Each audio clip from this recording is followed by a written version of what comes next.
kill me, man! Don't kill me! Don't kill me, man! I'm not going to kill you. I want you to do me a favor. I want you to tell all your friends about me. What are you? I'm Batman.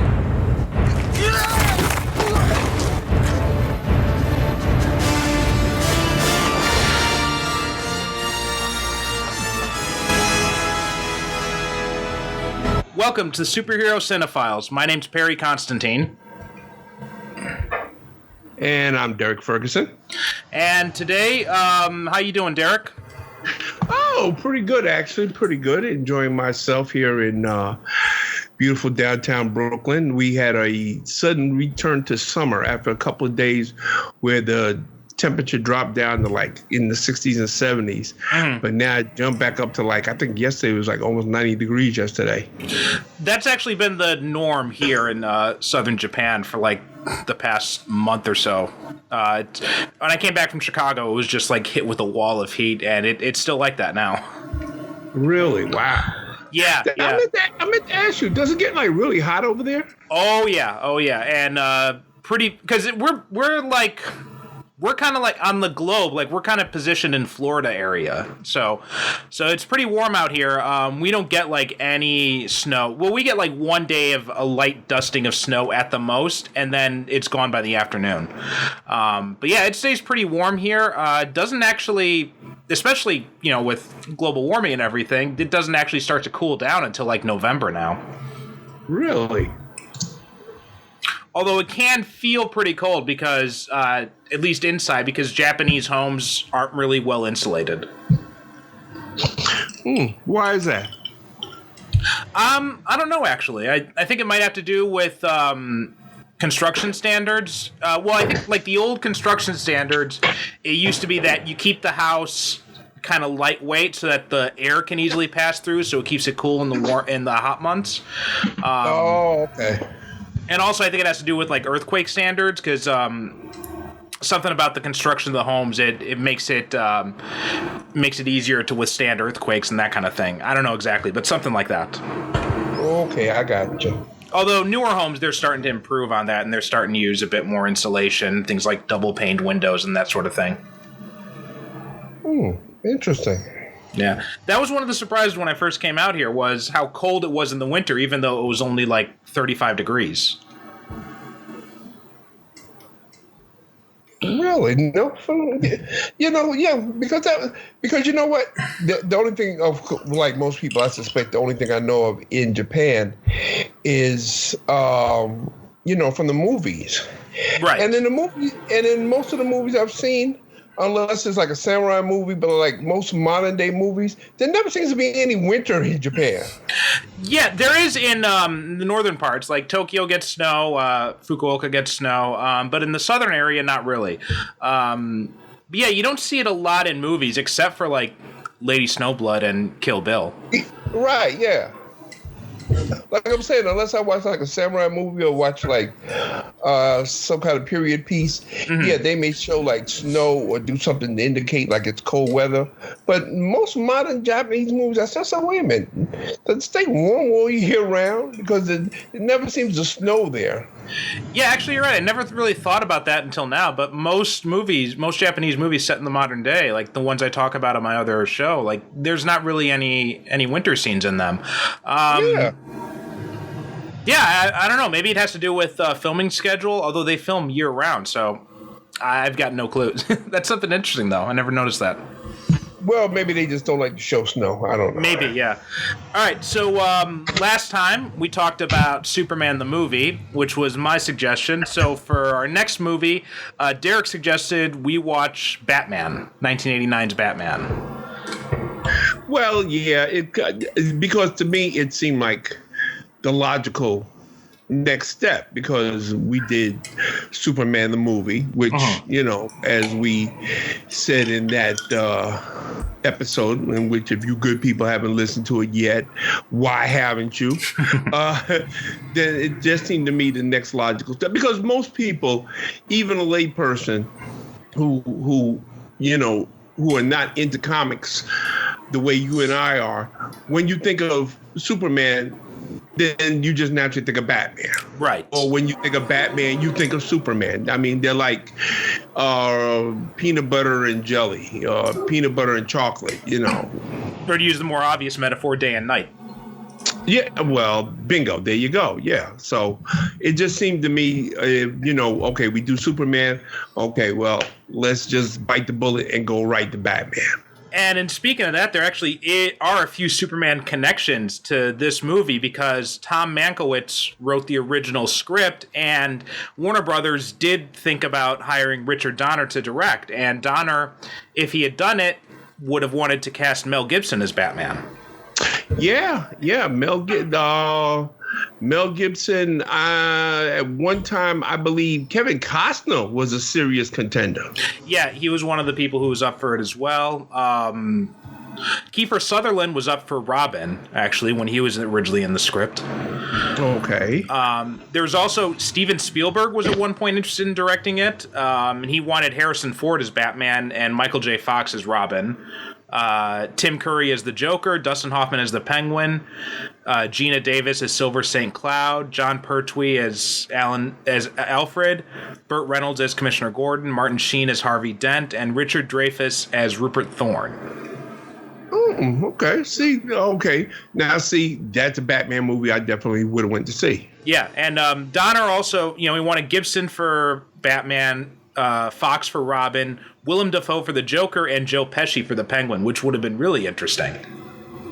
Joe Pesci, okay, yeah, I could definitely see Joe Pesci as the Penguin. That would have been a really good choice. Matter of fact, go ahead. No, I would say, matter of fact, he probably would have been better. I know, a lot of people, they love Danny DeVito as the Penguin, but, and yes, folks, I know we're not talking about Batman Returns. We'll get there eventually, but I tend to digress, so just live with it. While I love what he did, I felt that he really like went too far out there in some regards. I think a lot of that is also on Burton as well. But I think if you had done like the more comics accurate Penguin, who was kind of like this wheeler and dealer mob type guy, then Joe Pesci would have been perfect. Right. Yeah. Exactly. Now, see, that's what I think of. I think that if Joe Pesci had done it, that's what we would have got. We would have got more like the mob boss. Yeah. Type of Penguin, as opposed to the one we got in, with the. And as a matter of fact, Danny DeVito was adamant he did not want to play it at all. It was Jack Nicholson that talked him into playing it. Jack Nicholson told him, listen. And Jack Nicholson also did the same thing to Morgan Freeman, because Morgan Freeman wasn't really interested in being in Batman Begins. But then Jack Nicholson talked to him. He said, look, ask for a ton of money and do it, and you won't have to work again if you don't want to. And that's what he exactly basically. Yeah. That's what he told Danny DeVito. He said, "Listen, ask for a ton of money and go put your kids through school, man." And Danny DeVito said, "You know something? That's exactly what he did." He said the money that he made just from Batman Returns, he said, paid for his kids' schooling. Yeah, and so who they eventually ended up decided going with. Was Michael Keaton, who was not considered a good choice at all. Like me, I was a little kid when this movie came out. I was born in '83. This came out in '89. I don't think I even saw it in the theater. I only saw it on home video. But you were a grown man at the time. So what was it like back then in the lead up to this movie when they announced like Michael Keaton and all that? The ramifications of Michael Keaton playing Batman resonated so strongly in this country that it was even a front page story of the Wall Street Journal, if you can believe that. Yeah. And this is before superhero movies were considered anything. Like today, that's not a surprise, but back then that would have been unbelievable. Oh, well, if there had been an internet back then, forget about it. The world would have cracked in two. Right. There wasn't but Warner Brothers did get they said they got literally thousands upon thousands of letters and postcards and telegrams begging them, no, please do not let Michael Keaton play Batman, because everybody was convinced that Michael Keaton played Batman, this movie was going to be a comedic disaster. Right, because well, I mean, they had some precedent, because Michael Keaton, his biggest role at the time was probably Mr. Mom, and then you combine that with the last time they did anything Batman related in other media, it was the 66 show, which took the camp tone. Right, yeah, and remember, Michael Keaton was just coming off of, because I believe Beetlejuice. Beetlejuice came out before this, yeah. Right, yeah, Beetlejuice had come out, before this. So, I mean, you can understand why people felt the way they did when they said, okay, this movie's going to be a comedian. As a matter of fact, Warner Brothers, in order to massage the public, they threw together, the most bare bone trailer you could ever imagine. This trailer did not have anything except a couple of scenes from the movie. It didn't have what we think of as a trailer nowadays. It didn't have any credits. It didn't have any music. Mm-hmm. Seriously, it didn't have nothing. You went to the movie theater, and if you saw the trailer, you saw like 30 seconds of scenes with the Batmobile, a brief scene with Jack Nicholson as the Joker, and a couple of scenes with Michael Keaton as Batman, and that was it. Yeah, and that's. But it was. They screened that randomly, like they just chose a random theater to show it on, and then it becomes such a hit, like it got a standing ovation that it ended up being bootlegged at comic conventions after that. Yeah, because but it had the desired effect in that the public at large said, okay, maybe this isn't going to be as bad as we thought it was going to be. Yeah. Now, Sherman, we got to get in the Wayback Machine. And we have to go back to the summer of, I'm going to play Mr. Peabody. Quite appropriately. We got to get in the Wayback Machine. We got to go back to 1989. Mm-hmm. Because as you said, you weren't around then. And I was around. I was just too young to really know what was going on. Yeah. But for those people who weren't around, and I've told this story before, but there actually is no adequate way for me to, I could easily sit here for the next 3 hours and describe the bat frenzy that took hold of this country in the summer that this movie came out. I have never seen anything like it since then. Mm-hmm. You could not go anywhere without seeing the bat symbol. The bat symbol was on everything. People would walk around with bat tattoos, with the bat symbol cut into their hair. I've seen those in in videos. There's this documentary that came out. It was called Batmania, and it talked all about the old 60s TV show and then what happened the summer before Batman came out. And they showed the news reports of, and these weren't comic book fanboys. These were just normies getting this done. This was everybody. People who had never thought of Batman before got caught up in the frenzy, because you got to remember something. It also had the push behind it, because Batman is one of the few movies that had 2 soundtracks. That's right. Yeah. It had the one done by Danny Elfman with the now iconic Batman theme song that was also used in Batman the Animated Series. Right. And it also had the score done by Prince. Mm-hmm. Now, people always ask me, they say, well, Derrick, you know about movies. How did they ever get Prince to do a soundtrack for Batman? And I said, well, very simply. Prince went to them and asked, could he do it? Prince was a Batman fan. Yeah. Who isn't a Batman fan, But I think that people are really surprised when they hear that a lot of people, oh, what? Wait a minute. Prince like Batman? Yeah, Prince like Batman. And and that was actually one of the things that contributed to some of the worries too, because you're getting a pop star to do a Batman soundtrack, so I think that probably contributed to the worry that it would be more comedic in tone as well. Well, that's if you didn't know Prince. Right. If you know Prince, and then when people did actually start to hear the music from the movie, that did a lot to say, okay, this is going to be a major production. But yeah, like I said, you could not go anywhere that summer without either hearing the Prince music or seeing the bat symbol. Somewhere, everywhere, anywhere. And the night that I went to see it, and I'll never forget it because it was one of my favorite movie-going experiences in my life. First of all, you got to recognize that was kind of an extraordinary summer for movies. Anyway, we had a James Bond movie, License to Kill. We had not only a Nightmare on Elm Street movie, but a Friday the 13th movie. Do the Right Thing, Lethal Weapon 2. Damn. Me and a bunch of friends of mine, about 6 or 7 friends of mine, there was a midnight showing of Batman on Broadway. So what we did, we all met up. We went to see Indiana Jones and the Last Crusade. Was that also that year too? It was also that summer. Yep. Wow. Went to see that. Came out of that theater. Went to dinner. And then walked 2 blocks up to the theater where they were having a midnight showing of Batman. In the crowd that was waiting outside, you had people in costume as the Joker, the Penguin, Catwoman, every character you can think of from that. Robin. People came in costume to see this movie. Yeah. They let people inside. Everybody goes inside the movie theater. We go inside the movie theater. It is so crowded that they didn't care. They didn't care about fire codes back then because there were people sitting in the aisle.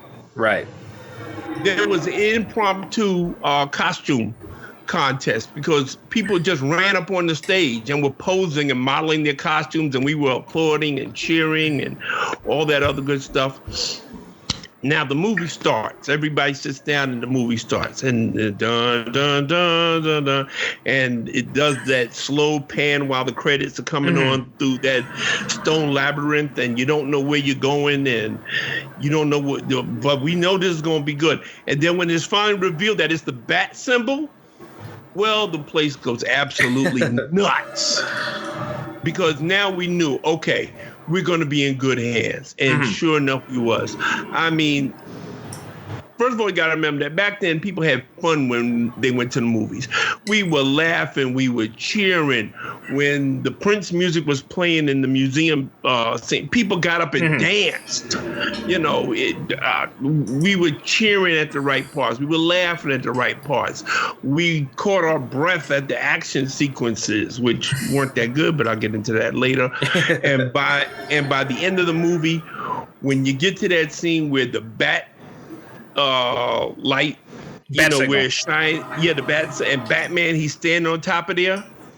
Once again, the place went absolutely berserk. Yeah. It was like, I mean, like I said, that was one of the best movie-going experiences of my entire life. And I treasure the fact that I was there to see it, because what you guys have now is a pale imitation of going to the movies. Nothing compares to how the movie-going experience was back in the 80s, the 70s and the 80s. Especially here in Japan, because in Japan, like, the audience does not react at all.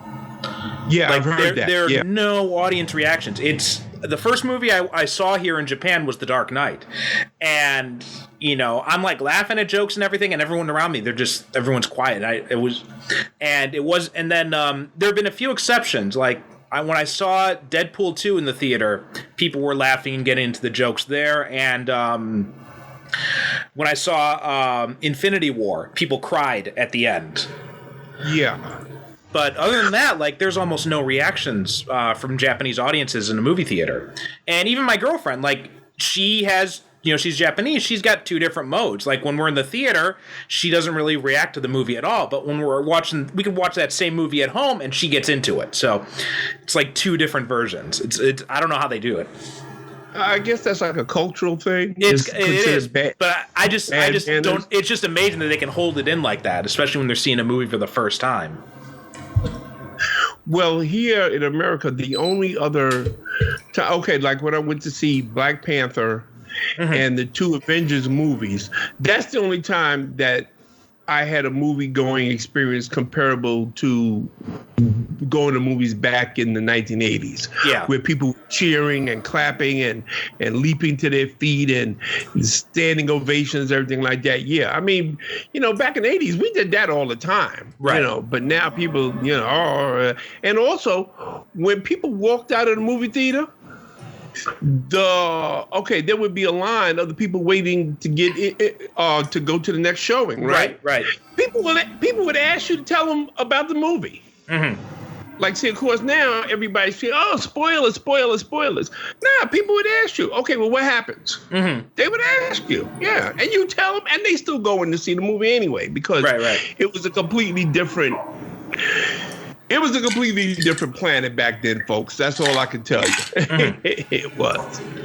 So, now, were you like a Batman fan of the comics before the movie came out? Oh, absolutely. Okay, so what was your first impressions coming out of the movie then, being a fan of the comics leading into it?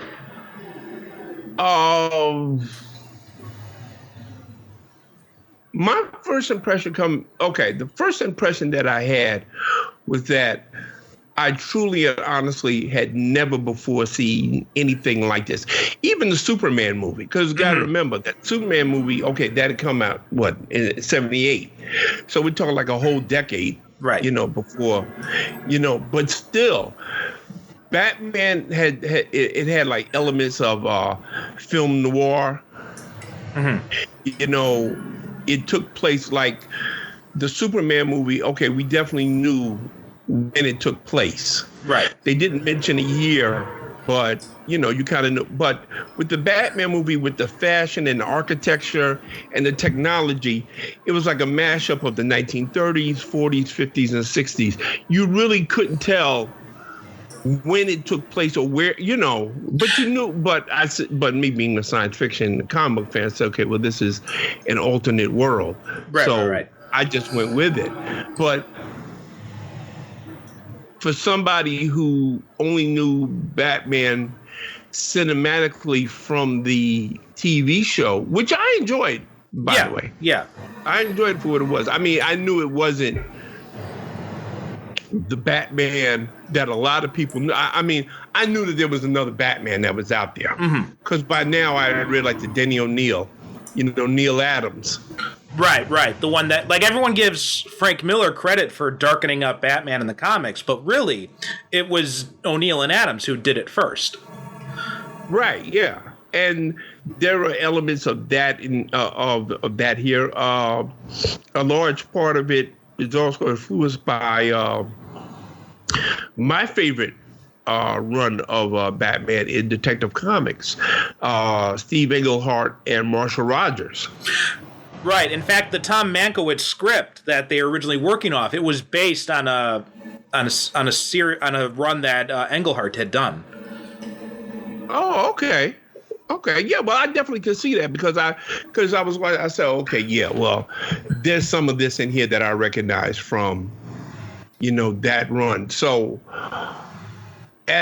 strictly as a comic book fan, I was delighted to no end to finally see Batman, because folks have to remember that, there have been Batman on, in TV and in the cartoons and in the serials, but this was the first time Batman had ever been presented as close to the comic books as any Batman fan could imagine. And I think that came about because I believe Michael Uslan, who taught a course in comic books at some university, I don't remember which, but he was a comic book fan from way back, and he was instrumental in this movie. And I think that was the difference, that they actually had a comic book fan who knew Batman and said, okay, well, this is who Batman really is. In fact, it says here that because Burton and Keaton had never had any previous exposure to the comics, so Uslan gave them reference material. And it says here that he gave Burton every issue of Batman's first year before Robin. So it was Detective Comics 27 through 37, and then he gave Keaton The Dark Knight Returns. Oh, okay. Yeah, okay. And, well, see, that was the way to go. And also here, they say that Tim Burton was also influenced by The Killing Joke as well. Okay. I can see that. Mm-hmm. I don't like it, but I can see it. So, like, my experience going, like, this was really kind of my first exposure to Batman that I remember. So, really? Yeah, because I was the comics? Well, no, it was 1989. I was 5 years. I was like, 5, 6 years old at the time. So yeah, right. I didn't get into the comics until later. But yeah, there was this, and then it was. I don't remember which I was exposed to first because back then Fox was had the Batman TV show in syndication. So like, I've got memories as a kid watching both. So I don't know which was my first exposure, but it does kind of make me laugh when they talk about, you know, how like Warner Brothers had this kind of bad embargo with Justice League, the animated series, and how they didn't want other Batman characters to be on the show because they didn't want brand confusion and all this kind of stuff. And I remember thinking like, well, when I was like, 5, 6 years old, I knew that there was this dark Batman and this comedic Batman, and I had no problem reconciling the two. Yeah. I mean,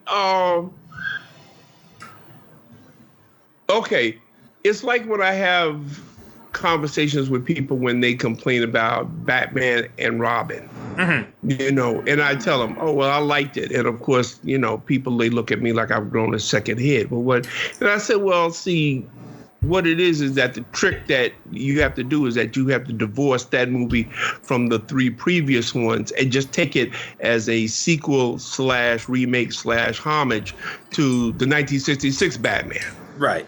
And if you take it that way, yeah, Batman and Robin works. Mm-hmm. But the point that I'm trying to make is that I'm with you that, yeah, my brain is sophisticated enough that it can hold room for the concept of more than one Batman. A Batman can be presented in more than one way. Mm-hmm. Just like most other superheroes. I mean, like Spider-Man, you got Spider-Ham. Right. Like Into the Spider-Verse, yeah.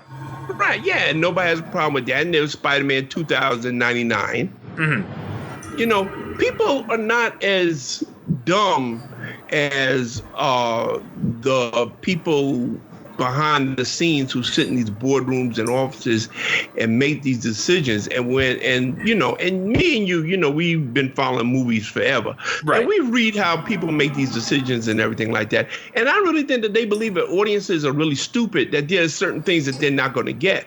And my thing is, well, listen, just because you don't get it doesn't mean I'm not going to get it. Right. And so here's an interesting fact too about the casting. Apparently, they really wanted Ray Liotta in this movie because they offered him Harvey Dent, Bruce Wayne, and the Joker, and he turned down all 3 for Goodfellas. Although he said he later regretted that because he realized like what a big cultural phenomenon Batman was and what an amazing opportunity it would have been. I actually saw Ray Liotta give like an informal kind of talk or something like that. I went to a book signing and he was there. Mm-hmm. And, people was asking him questions, stuff like that. And they asked him, well, what movie role, because everybody always asks an actor that, well, what movie role do you like? I was watching an interview today with Denzel Washington where Jamie Foxx asked him, well, what role do you regret turning down? He said, oh, well, they wanted to give me the Brad Pitt role in Seven, and I turned it down. Oh, that would have been interesting. I said, whoa, really? So they asked, Ray Liotta. And he said, oh, Batman. He said, really? He said, yeah. They said, if I wanted Batman, he said, I could have had it. That would have been an interesting pick, yeah. Yeah, and you know what? Having seen Ray Liotta in a whole bunch of stuff, I have no doubt that he could have pulled it off. Oh, especially. What was that movie he did with John Cusack, Identity, where he plays the serial killer posing as a cop. Right. Oh, he was great in that. And like that shows like he could do that whole like dual personality thing really well. Such an underrated movie. Yeah, really good film. Yeah. But I have no doubt that if he had taken the role, we would be talking about him now the same way we talk about Michael Keaton. Right. Because and that's actually a good part to move into because, let's talk about Keaton's performance because like we said, everybody's thought he couldn't do this. But one of the things that really intrigued the producers about Keaton was Clean and Sober and the way he uses his eyes in that movie and like how much he communicates with his eyes. Like this, he's got these really intense eyes. Yeah. Now, see me. Okay, I had seen Clean and Sober. So I seen Clean and Sober. I said, okay, yeah, this guy can play Batman. Right. He can do it. And then after that, there was another movie that he made called One Good Cop. It was an action movie that he made. That will, and everybody said, oh, okay, well, we should have known. Of course, now you got people that say, oh, yeah, well, that was a terrific casting choice. I said, get out of here with that bullshit. You were one of the ones who was burning him at effigy, talking about burn the witch. Oh, it happens all the time. Happens all the time. Like people did that with Heath Ledger too. I remember the backlash against him. Everyone's saying that, why are you going to get a gay cowboy to play the Joker? And my response to that is always, well, first off, he's played more than just one role in his life. And second, have you ever seen the Joker? I mean, his obsession with Batman has often been compared to like a homosexual obsession to begin with. So it's not that big of a leap. Right. Exactly. As a matter of fact, what was it? I'm trying to think. There was some graphic novel or something like that. The Dark Knight Returns. Okay, that probably was it. In the Joker's narration, he's always referring to Batman as darling. Right. Okay, that's what I'm thinking of. Thank you, partner. That's what I'm thinking of. Yeah. So, there's always been that subtext in the relationship between Batman and the Joker that there is some kind of homosexual attraction that the Joker, although I don't particularly subscribe, because me personally, I don't think that the Joker has any sexual attraction to anything, really. Even Harley thing, that whole thing with Harley is more like him having control over her. Exactly, yeah. And, he likes being able to, his whole thing was that he liked being able to twist his normal psychologist and make her as crazy as he is, which is what he would love to do to Batman. Did you read Scott Snyder's run on the Batman comics? No. Okay, I recommend you check that out because his take on the Joker was really cool, and it was more of kind of like he saw himself as Batman's court jester. Yeah, exactly. And it was a really good, like he did 2 stories with the Joker. The first one was called Death of the Family. And that was a really good dive into like the Joker Batman psychology. So I recommend you check out that run. It was really good. Because I'm one of those people that, I don't know if you do, you probably do because you're just about as brilliant as I am. I'm one of those people that subscribe to the theory that the Joker full well knows that Batman is Bruce Wayne, but he doesn't care. Because he doesn't care about Bruce Wayne. He cares about Batman. Exactly. Yeah. There was Wayne, I think that was actually one of the plot points in the Death of the Family or in one of the other stories where he goes to him as Bruce Wayne. He meets the Joker as Bruce Wayne, and the Joker acts like he doesn't know who he is. Yeah, because Bruce Wayne means absolutely nothing to him. It's like that John Byrne story. Remember the story he had, the Lex Luthor story, where Lex Luthor finds out that Superman is Clark Kent, and he said, that's a bunch of bullshit. Right. He refused to believe it. He doesn't think he's because he's so clouded by his own. Because, well, if I had all that power, I wouldn't hide as a human, Right. He couldn't see what was right in front of his face all the time. Yeah. Excuse me. And then Michael Keaton in this movie, like he did a few different things that became kind of like trademark for Batman. Like the whole thing about using a deeper voice. I'm Batman. That was Keaton's idea. That was something he came up with, and it became so influential that it became used in every other iteration of the character. Yeah.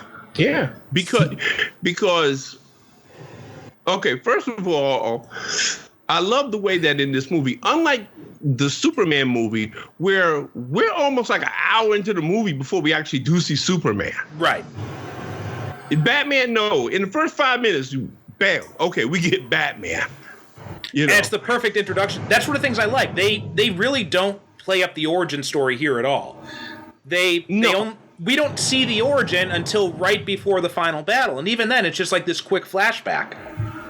Yeah, which is because, okay, let's face it, we all know the origin of Batman. But, however, this is unusual in that even though Batman, like I said, we've seen him in Saturday morning serials and animated and TV series. This was the first time on screen we ever saw, the Waynes being killed. Exactly, yeah. They never even mentioned it in the original TV series, I don't think. No, they didn't because, that was for television. Right. And it was kind of, sensitive and everything like that because, remember, we got on Harriet. She was introduced as a character because the network was nervous and they said, well, we got 3 men living in a house together. We don't want people thinking that, excuse me, we don't want to think that there's anything, going on in Wayne Manor. Mm-hmm. So, but yeah, Michael Keaton, when he does that whole thing, that whole rooftop fight, even though Burton is not an action director at all. No, he's not at all. But he sells that scene. That's one of the few action scenes that he sells. And I love that Batarang because, to me, that's like a homage to the 1960s. Right, as well. When because it folds out like the 1960s Batarang. And the whole way that thing is set up where he slowly floats down and we don't know how he's doing that at first. It's, oh shit, how is he doing that? And he beats up the two thugs and we see how scared they are of him and everything like that, which to me is why Michael Keaton sells this movie so effectively. Because to me, Bruce Wayne's not supposed to look like a guy that could be Batman. Exactly. That's the whole point. Yeah. And what's great about it is that scene, too, like the famous line, I'm Batman, Keaton ad-libbed that. He wasn't supposed to say that in the script. In the script, he was supposed to say, I am the Knight. Nah, it wouldn't have worked. It wouldn't have worked, no. It's such an obvious thing, right? But it became such an iconic line. Because Keaton, okay. And you know what? He does it later on, too. And I'm going to get to that in about 30 seconds. That line is so iconic because Keaton says it with such authority. Yeah. There is no friggin' doubt in this man's mind, and once he says it in our minds either, this is Batman, bitch. Yeah. He says it with such and then later on, he has the scene where he's having a big charity banquet in Wayne Manor, and Vicky Vale, played by Kim Basinger, and the reporter Alexander Knox, played by Robert Wuhl, another great comedian. They're going through, this whole hall of ancient suits of armor. And I love that scene because, like a lot of scenes in this movie, and that's one thing I want to get into later on, is that there's very tight economic scenes that tell us a lot about these characters. But they're walking through this hall and they're looking at all these suits of armor and everything like that, and they stop in front of one, and Alexander Knox says, okay, well, I wonder where he got this from. And Bruce Wayne has been walking behind them all this time, and they don't know he's there, which also says something about the characters, because Batman has been trained by ninjas. Of course he knows how to walk behind people and they never know he's there. Right. See what I mean? Yeah, he's been walking behind them all the time. They don't know he's there until he says something. And then that's another hint too, because they're like, where's this from? I have no idea. And then Bruce Wayne just says it's Japanese. And they both turn and they look at him. They're like, how do you know? And he just looks at them like they're crazy. He's like, well, I bought it in Japan. Yeah. It's that look he gives her. He said, well, I bought it in Japan. And then Alexander Knox says, oh, well, who are you? And he says, I'm Bruce Wayne. And he says it with the same authority that he said. He said, I'm Batman. But and this scene and the scene right before that when Vicky Vale is looking for Bruce Wayne, right? And she goes up to him and she's tapping him on each shoulder and he keeps turning in the other direction. And when he finally faces her, she says, do you know which one of these guys is Bruce Wayne? He says, well, I'm not really sure. And then he starts to follow her. And then when he comes in later and he says, hi, Bruce Wayne. And she says, are you sure? And he says, yeah, this time at least.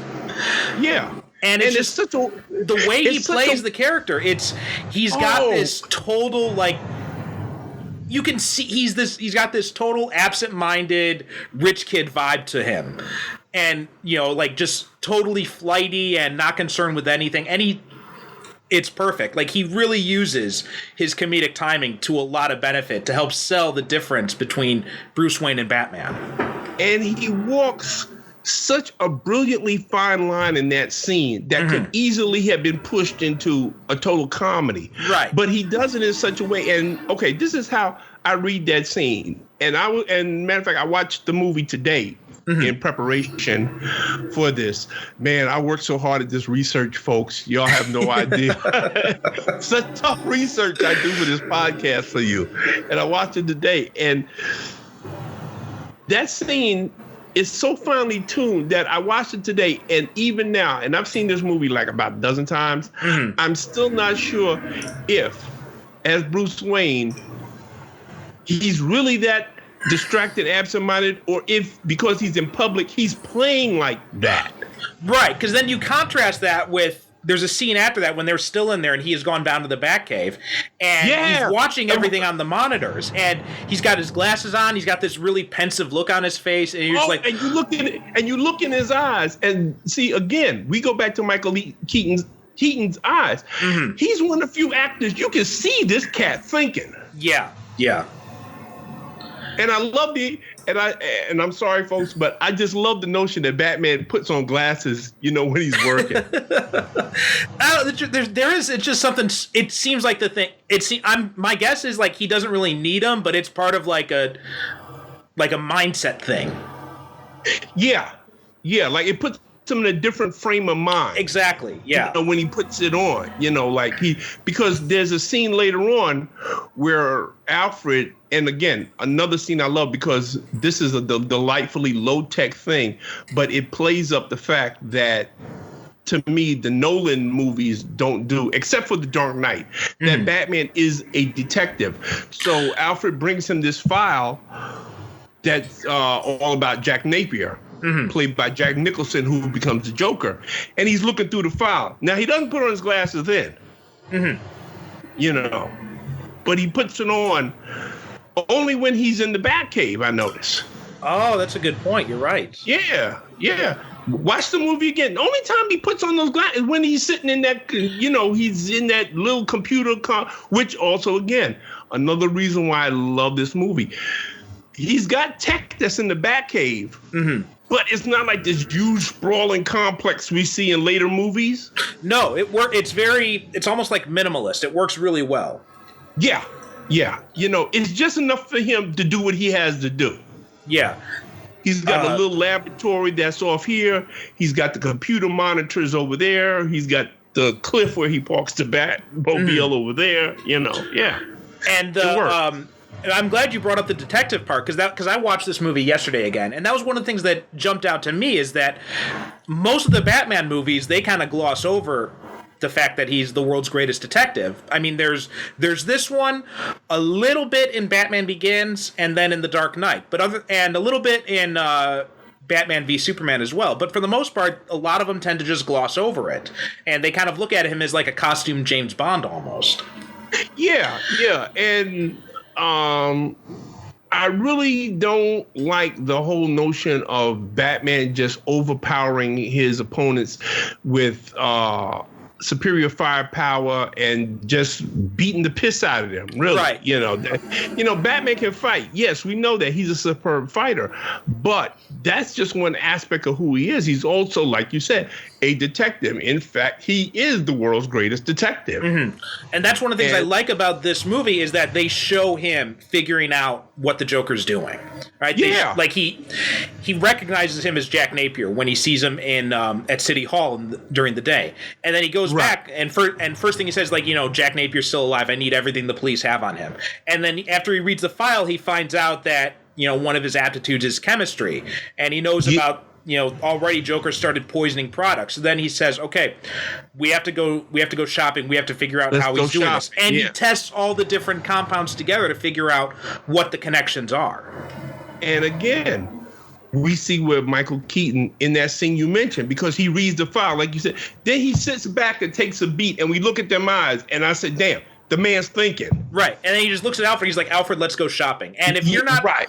And it seems like the dialogue seems totally incongruous. It seems like he's just like this flighty, eccentric billionaire where he just jumps to something completely different. But in reality, when you're looking at his eyes, you realize he's just come to a conclusion. Yeah. Yeah, I mean, Michael Keaton, I can't say enough about his performance. Next to Kevin Conroy, he's my favorite Batman. Right. You know, I mean, I'm sorry. I just feel that this guy, you know, he got internally what makes Batman and Bruce Wayne work, because, you know, you can't play the both of them as their, which I think is a problem, like a problem people had. Well, I know I had with the George Clooney when he played. George Clooney did nothing different between Batman and Bruce Wayne. He did full-on Adam West, where he didn't change his voice or anything like that. Right, exactly. That's what he did. He did a full-blown Adam West, whereas Michael Keaton and what was the other guy, Christian Bale. Yeah. Even though I don't care too much for Christian, but I do recognize that Christian Bale did understand the dichotomy that Batman and Bruce Wayne are two separate people. It's not like Superman, where people tend to lump them in the same way. I said no. It's two different things, because Batman and Bruce Wayne is two separate people. Right. They're two separate people, as has been said before. Batman is the real person, and Bruce Wayne is the mask. Because Bruce Wayne actually died that night when his parents was killed. Right. And that's when Batman was born. You know, it's not like Superman, who had nurturing parents and grew up and everything like that. Superman is an identity he adopts. Well, there's one episode of Batman Begins that did, or not Batman Begins, Batman Beyond, that did this really well, where Bruce Wayne is hearing like there's some sort of mind control thing or something like that, or I can't remember all the details. But at the end, Terry McGinnis, the young Batman, his protege, he asks him, well, how did you know you weren't going crazy?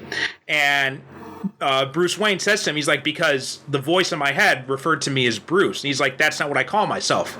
And Terry's like, well, what do you call yourself? And he's like, oh. And he's like, but that's my name now. And then Bruce says, tell that to my subconscious. Ooh, I never saw that episode. Now I gotta find it. Yeah, but know something? Yeah, exactly. That's it. Yeah, because in his head he doesn't call himself Bruce. He doesn't call himself Bruce. Right. In his own head, because he's not Bruce. He's Batman. Exactly. Yeah. Right. Bruce Wayne is somebody who he pretends to be. Exactly. But he's actually is Batman. And touching on Michael Keaton, like to bring in Batman Returns a little bit, because they show another aspect of Bruce Wayne in that movie when he's in the meeting with Max Schreck at the beginning. And you find out, and like, you know, it's obvious Schreck goes in there thinking Bruce is this, you know, flighty playboy. He's someone I can easily trick into helping me out. And Bruce is, you know, he's flat out completely serious, and he shows that he takes his business seriously and he knows what he's doing. Yeah, I think because he takes like a folder or something like that, he flings it across the desk, and he tells him, Max Schreck, listen, I'm gonna fight you on this one. Exactly, yeah. And you know, Max you see those different aspects. And then right after that, he goes out of the elevator and he meets Selina Kyle, and he switches right back into flighty billionaire mode. Yeah. I mean, it's an amazing performance, you know, because as I said, Michael Keaton, he gets what makes Batman and Bruce Wayne tick, and he knows how to make both of them work. And, you know, like I said, he's in that boardroom with Max Schreck, and we see that, okay, this is the take no prisoners side of Bruce Wayne. Exactly. This is the cutthroat businessman. But then, like you said, he goes outside, he meets Selena, he's immediately smitten. And now he's the guy, you know, that we saw in this first movie at that party where he's sticking pins into the dip, and he's knocking over the champagne glass. Yeah, it's a performance that I, especially after watching it again today, I was just sitting there and I was in awe of it, because I said, you know something, this is really something special. And I can see why this performance became such a landmark in the career of Michael Keaton. And the mythology of Batman, because, you know, like we said, he was the one who created that lower voice thing for Batman, because Michael Keaton was like, how do I differentiate Batman and Bruce Wayne? And he had like a bunch of different suggestions to Tim Burton, and he suggested like different contact lenses or something like that. But then eventually he settled on the voice. And he sells it so well, works so, and which the only other person who's really been able to do it as effectively is Kevin Conroy, because you had, you know, Christian Bale in the Nolan films. He tried, but, you know, it was like this really, it just didn't really work. It sounded like he had a sore throat. Yeah, Christian Bale never found his See, every actor who does Batman has to find his own Batman voice. Yeah, and Christian Bale never found his Batman voice. No. Yeah, and then Warner Brothers got smart after that, and so when they did Batman v Superman, they decided to take a cue from Smallville and Arrow, where they had Green Arrow use a voice modulator. And that works so much better. It's much easier to do. It takes a lot of pressure off them. Yeah, because as an actor, you want to protect your voice. Yeah. So you can't, you know, there's only so far you could take that raspy, growly voice. Right. You know, before you know, like you said, before you start doing some kind of damage to your voice, and okay, well, now I got to take a couple of days off, you know, to protect my voice. So, it makes a lot more sense. In The Dark Knight, they actually did use post-production on the voice, but the problem was, because Batman talks a lot more in The Dark Knight than he did in Batman Begins. But the problem was, in Begins, Bale had already established this kind of like gravelly, growly voice. They had to keep that in the sequel, and it just doesn't. And then it just felt overdone at that point. And as a matter of fact, you know, at least to me, it becomes distracting after a while. It does, yeah. Whereas it's not scary. It's not scary. It's just distracting. Like, dude, why are you talking like that? There was a parody video after The Dark Knight came out where it was like the interrogation scene. It's like Batman grumbling all that, and the guy who's playing the Joker's like, "What is that? Is that Bat? Are you speaking Bat to me? What is this?" Yeah. I mean, like, dude, here's a lozenge here. You know. But Keaton does, because his voice, it's lower, but it's not like loud or anything. It's just very kind of, I don't really know how to describe it, but it's just like this. It's like this low intensity. It's not overbearing or anything. It's almost like quiet. It's almost like a dark whisper type of thing. But again, just like when we were talking about in the Superman episode, which again, folks, for those of you who haven't listened to it, why haven't you? Mm-hmm. When we were talking about that the best special effect in the movie was just Christopher Reeve using his voice and his body to show us how Superman could pretend to be Clark Kent. Right. And we saw it right in front of us. Well, Michael Keaton does the same thing with his voice, and then he creates a whole other persona for Batman just using his voice. And Tim Burton said that Keaton didn't really find his voice until after he put on the Batsuit. And part of the reason was because Keaton couldn't hear anything when he was in the costume. And he was claustrophobic, so he used that claustrophobia to like fuel his Batman persona. Oh, cool. And taking it back to the Bruce. Well, go ahead. Yeah. No. I was just going to say again. We go back to the thing where like now we've got like these big $500 million CGI spectacles and everything like that. These guys had a little bit to work with, and they made it work to their own advantage because they had to figure stuff out because they didn't have a whole team of CGI. It's not like, not take away anything from Robert Downey Jr. because he was brilliant as Tony Stark, right? You know, but he had a whole team of CGI guys to help him create Iron Man. Mm-hmm. You know, Keaton didn't have that with Batman, right? He had to work with what he had, and he did it, and he did it in spectacular fashion. Yeah. What I want to mention was the dinner scene with him and Vicky Vale. And they're sitting at that long table. and she has to shout across the room to get his attention. Oh yeah. And that was another one of Keaton's ideas. And he wanted to bring that. That was he brought like his comedy background into that, and he suggested that they have this very long table, and then for him to say, "Actually, I don't think I've ever been in this room before." Oh, that is, I love that. Because he looks around, and again, we got to go back to the eyes. Yeah. The way he's looking around, he convinces you. And she's like, do you like eating in here? And he's just like, oh, yeah. And then he just kind of takes a minute, and he just looks around. He's like, actually, I don't think I've ever been in this room. And he said, you know what? I've never even been here before. Alfred, what is this room? What are we doing? And, you buy it because you figure Bruce Wayne's probably a guy who he wakes up in the morning, maybe he eats in the kitchen, but then he goes right down to the Batcave and he spends all his time in there. Unless there's like something like they have like the charity ball, that there's whole sections of Wayne Manor that he closes off that he never uses because there's no reason, because he never goes there. Right, yeah. Yeah, I could totally see that. And you get the feeling that scene when he's in there, like he probably uses that dining room to kind of intimidate. Like she's probably not the first woman he's invited over, and he probably uses it as a way to like kind of intimidate them and make them think that he's like this flighty billionaire who doesn't take anything seriously, and then he kind of gets rid of them that way. But with Vicky, there's something different going on. And that's a good segue into another aspect of this movie that I like, in that we're presented with a superhero who apparently and obviously has a healthy sex life. Yeah. You get the feeling that this is not the first time he does this, because the next morning after they sleep together, he lies about how they're going out of town. Yeah, right. Yeah, that's his first. Oh, yeah. Oh, no. Me and Alfred, we're going out of town. We're going out of town. So, yeah, you kind of get the feeling that, Bruce Wayne, he doesn't have a problem, getting a little when he wants to. And then he says, okay, Alfred, well, just take him back to Gotham City and, tell him I'll call him. Just like Tony Stark at the beginning of the first Iron Man movie. Yeah. But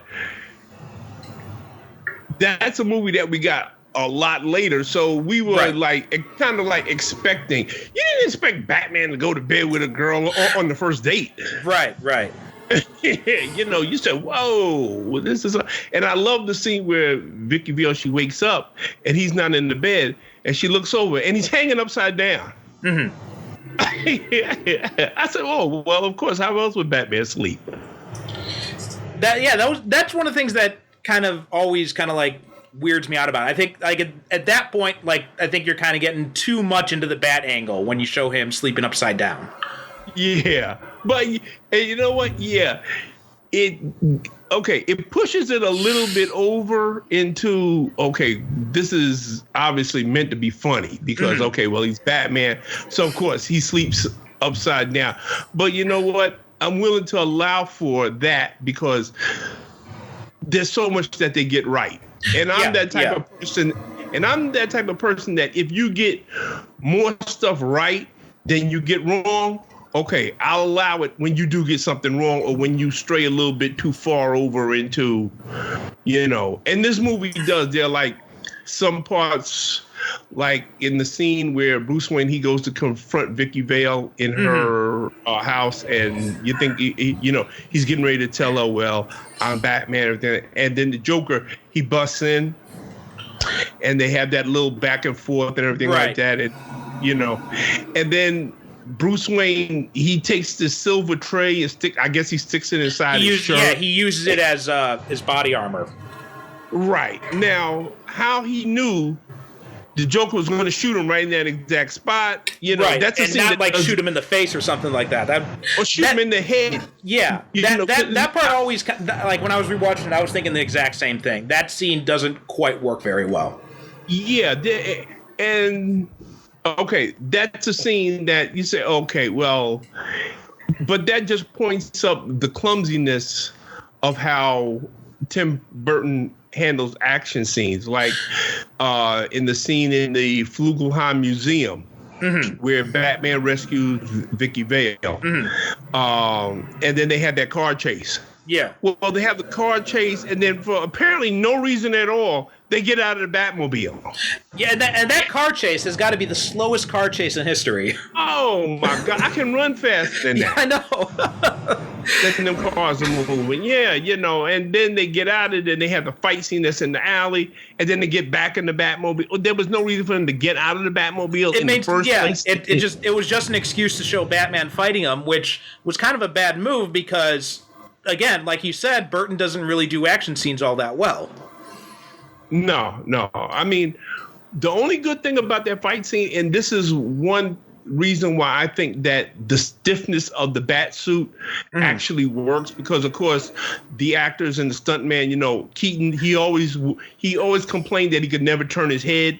Right. Because when he turns that, turn his whole body.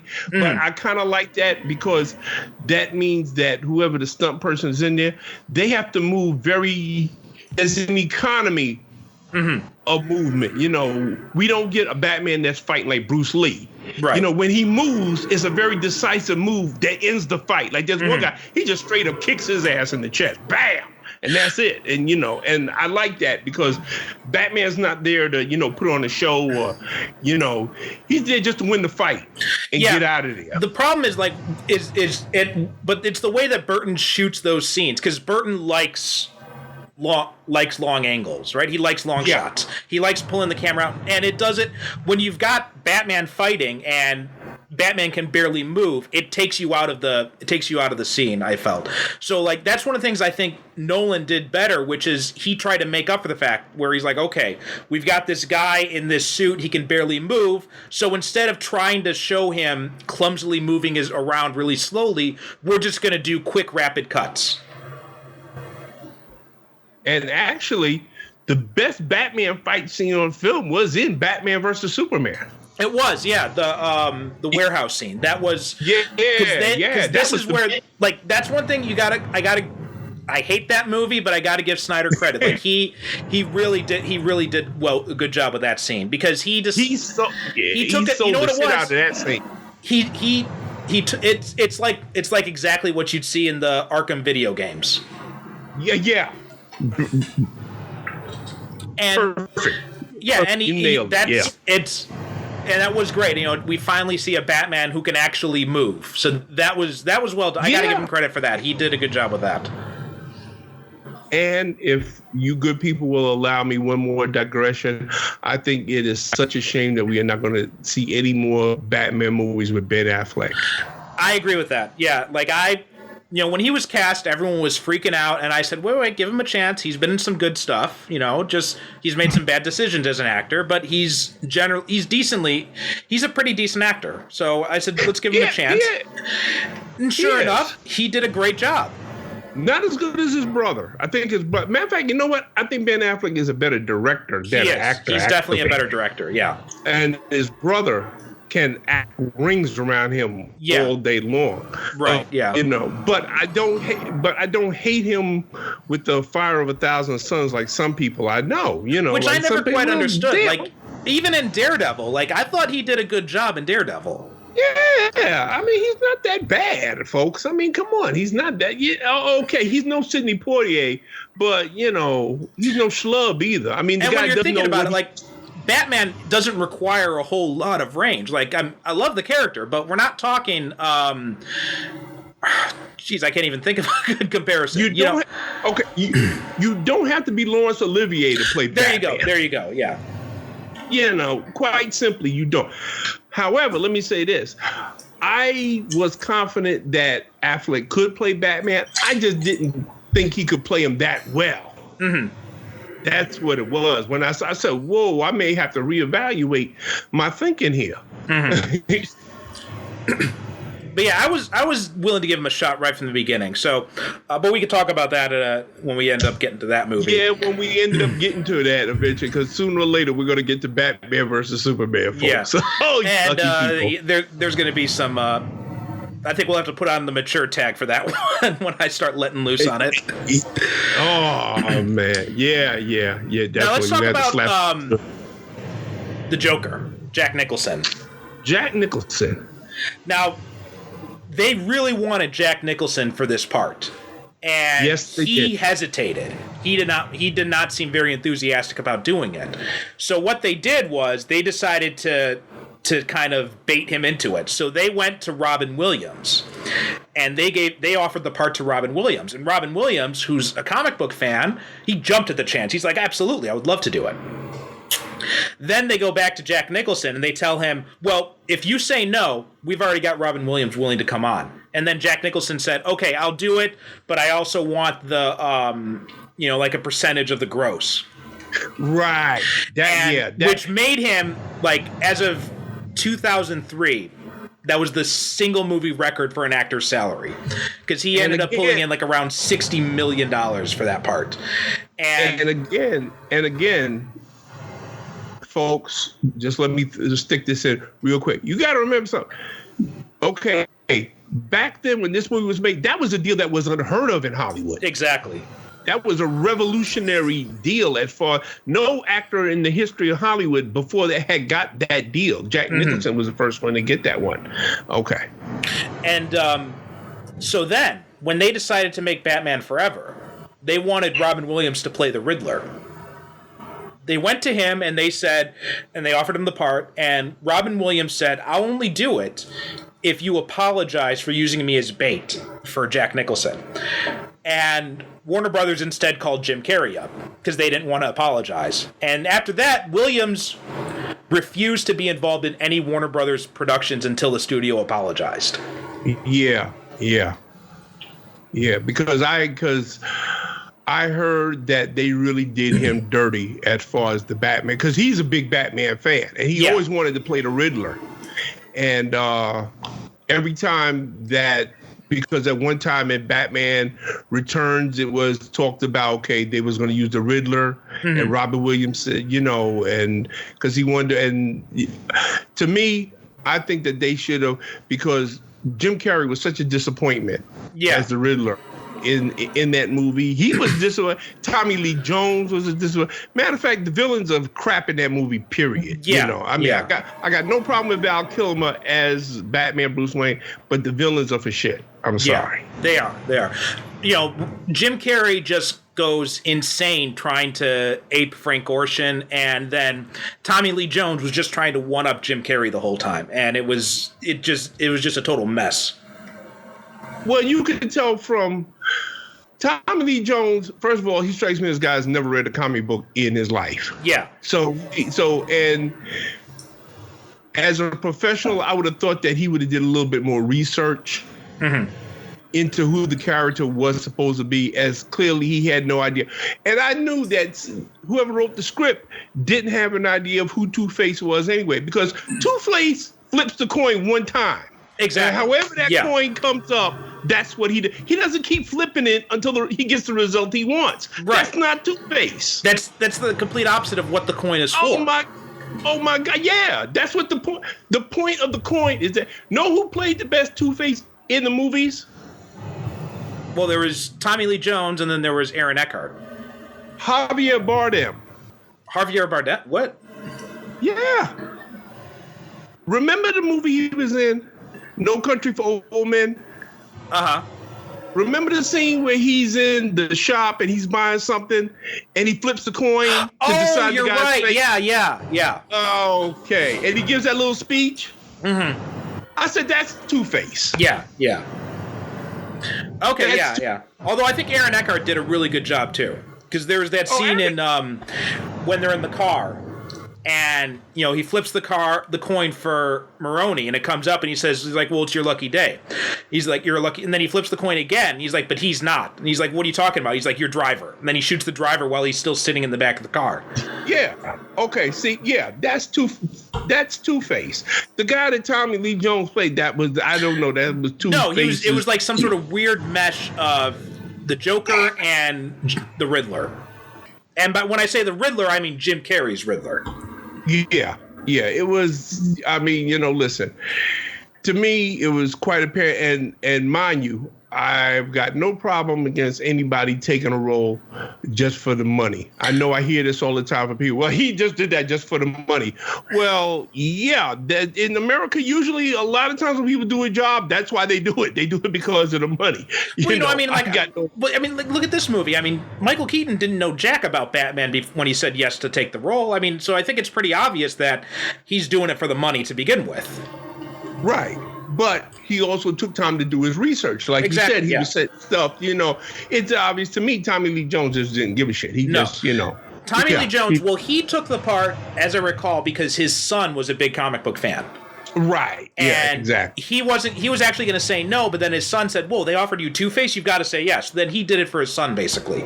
Right, yeah. Which, again, I have no problem with. What I have a problem with is that you didn't do your homework and say, well, you know what? Let me at least find out who this guy is I'm supposed to be playing. And actually, you know something? I think that if Tom Lee Jones actually had done that, he probably would have been more intrigued with the character and said, oh, you know something?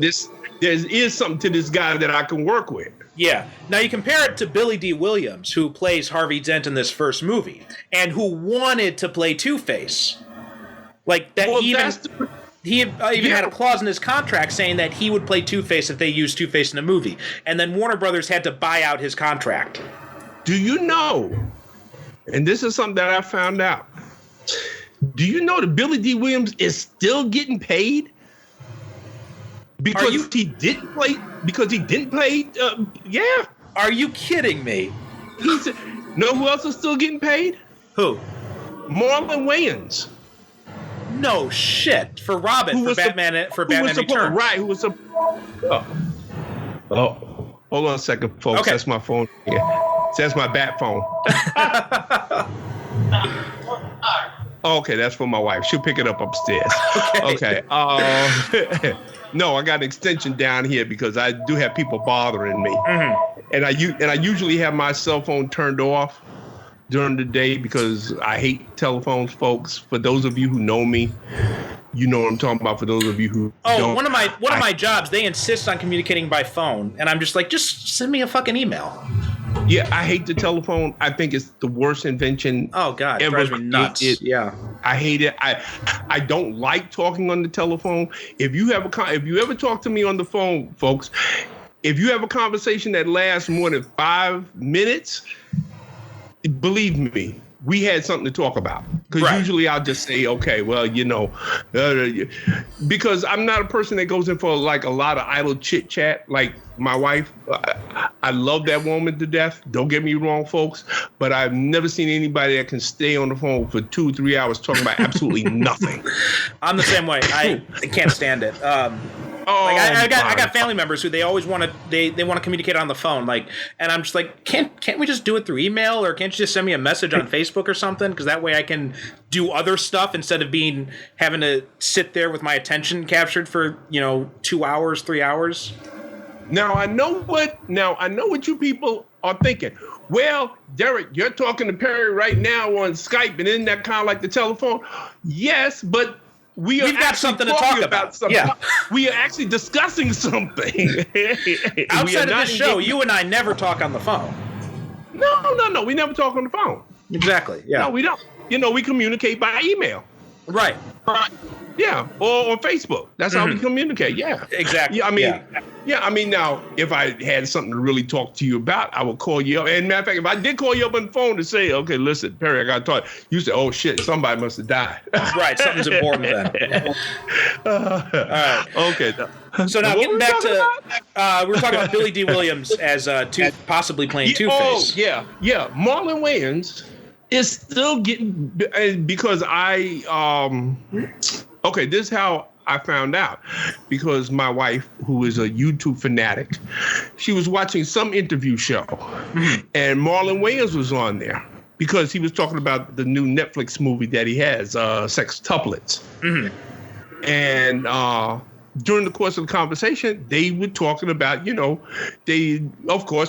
were asking him about roles that he missed and passed up on. He said, oh, I was supposed to play Batman, and he was talking about Robin. Right, Robin. And he said, oh, well, he said, I'm still getting paid for that. And they said, what? How are you still getting? And he explained about the deal. He said, yeah, Billy D. Williams has got the same deal too. They said every time somebody gets a copy of, Batman, Billy D. Williams, they got to cut him a check. They got to cut Marlon Wayans a check because they was not in Batman Returns as they had been promised. And Batman Forever, yeah. So, and it's Batman, crazy because I bet Tommy Lee Jones is not still getting paid for Batman Forever. So, if they had just let him play Two-Face in the first point, it probably would have. They probably would have had to spend less money on it than casting Tommy Lee Jones to phone it in. Because my understanding is that Michael Keaton was going to do Batman Forever until Tim Burton walked. And when Tim Burton walked, and it was the beginning of the end. Like, Michael Keaton was still interested, and he spoke with Joel Schumacher. And actually, they cast Rene Russo to play the love interest because it was assumed that Michael Keaton would be around still. So, but then after meeting with Joel Schumacher, Keaton decided, okay, this isn't what it used to be. I don't think this is a good fit, and he backed out. And so then they cast Val Kilmer, and then they thought Rene Russo was too old to play his love interest, and then which is bullshit to begin with. But then they went with Nicole Kidman. Yeah. And Marlon Wayans, they went so far. There is footage of him, being fitted for costumes and stuff like that. And, there's still pictures of him in costume as Rod. He was supposed to be in the movie. And he said, to this day, he said, anytime there's a Blu-ray of Batman Forever, Soul, he said, I get a check. And also, in regards to that, too, the reason they redesigned Robin's costume in the comics was because of Batman Returns, because they thought Robin was going to be in it, and Tim Burton didn't want that costume. So they had, I want to say Neil Adams. They worked with Neil Adams to design a new Robin costume. And that's why for anyone who was around back then, or if you look up the images online, you'll remember that when they had the Batman Returns toy line, they had a Robin figure. And the Robin figure had kind of like this Kid and Play type afro. He had a darker complexion. The reason for that was because Marlon Wayans was supposed to play the character. Mm-hmm. And then when they realized Marlon Wayans wasn't going to be in the movie, they just lightened up the complexion a little bit, but then they released the character as is.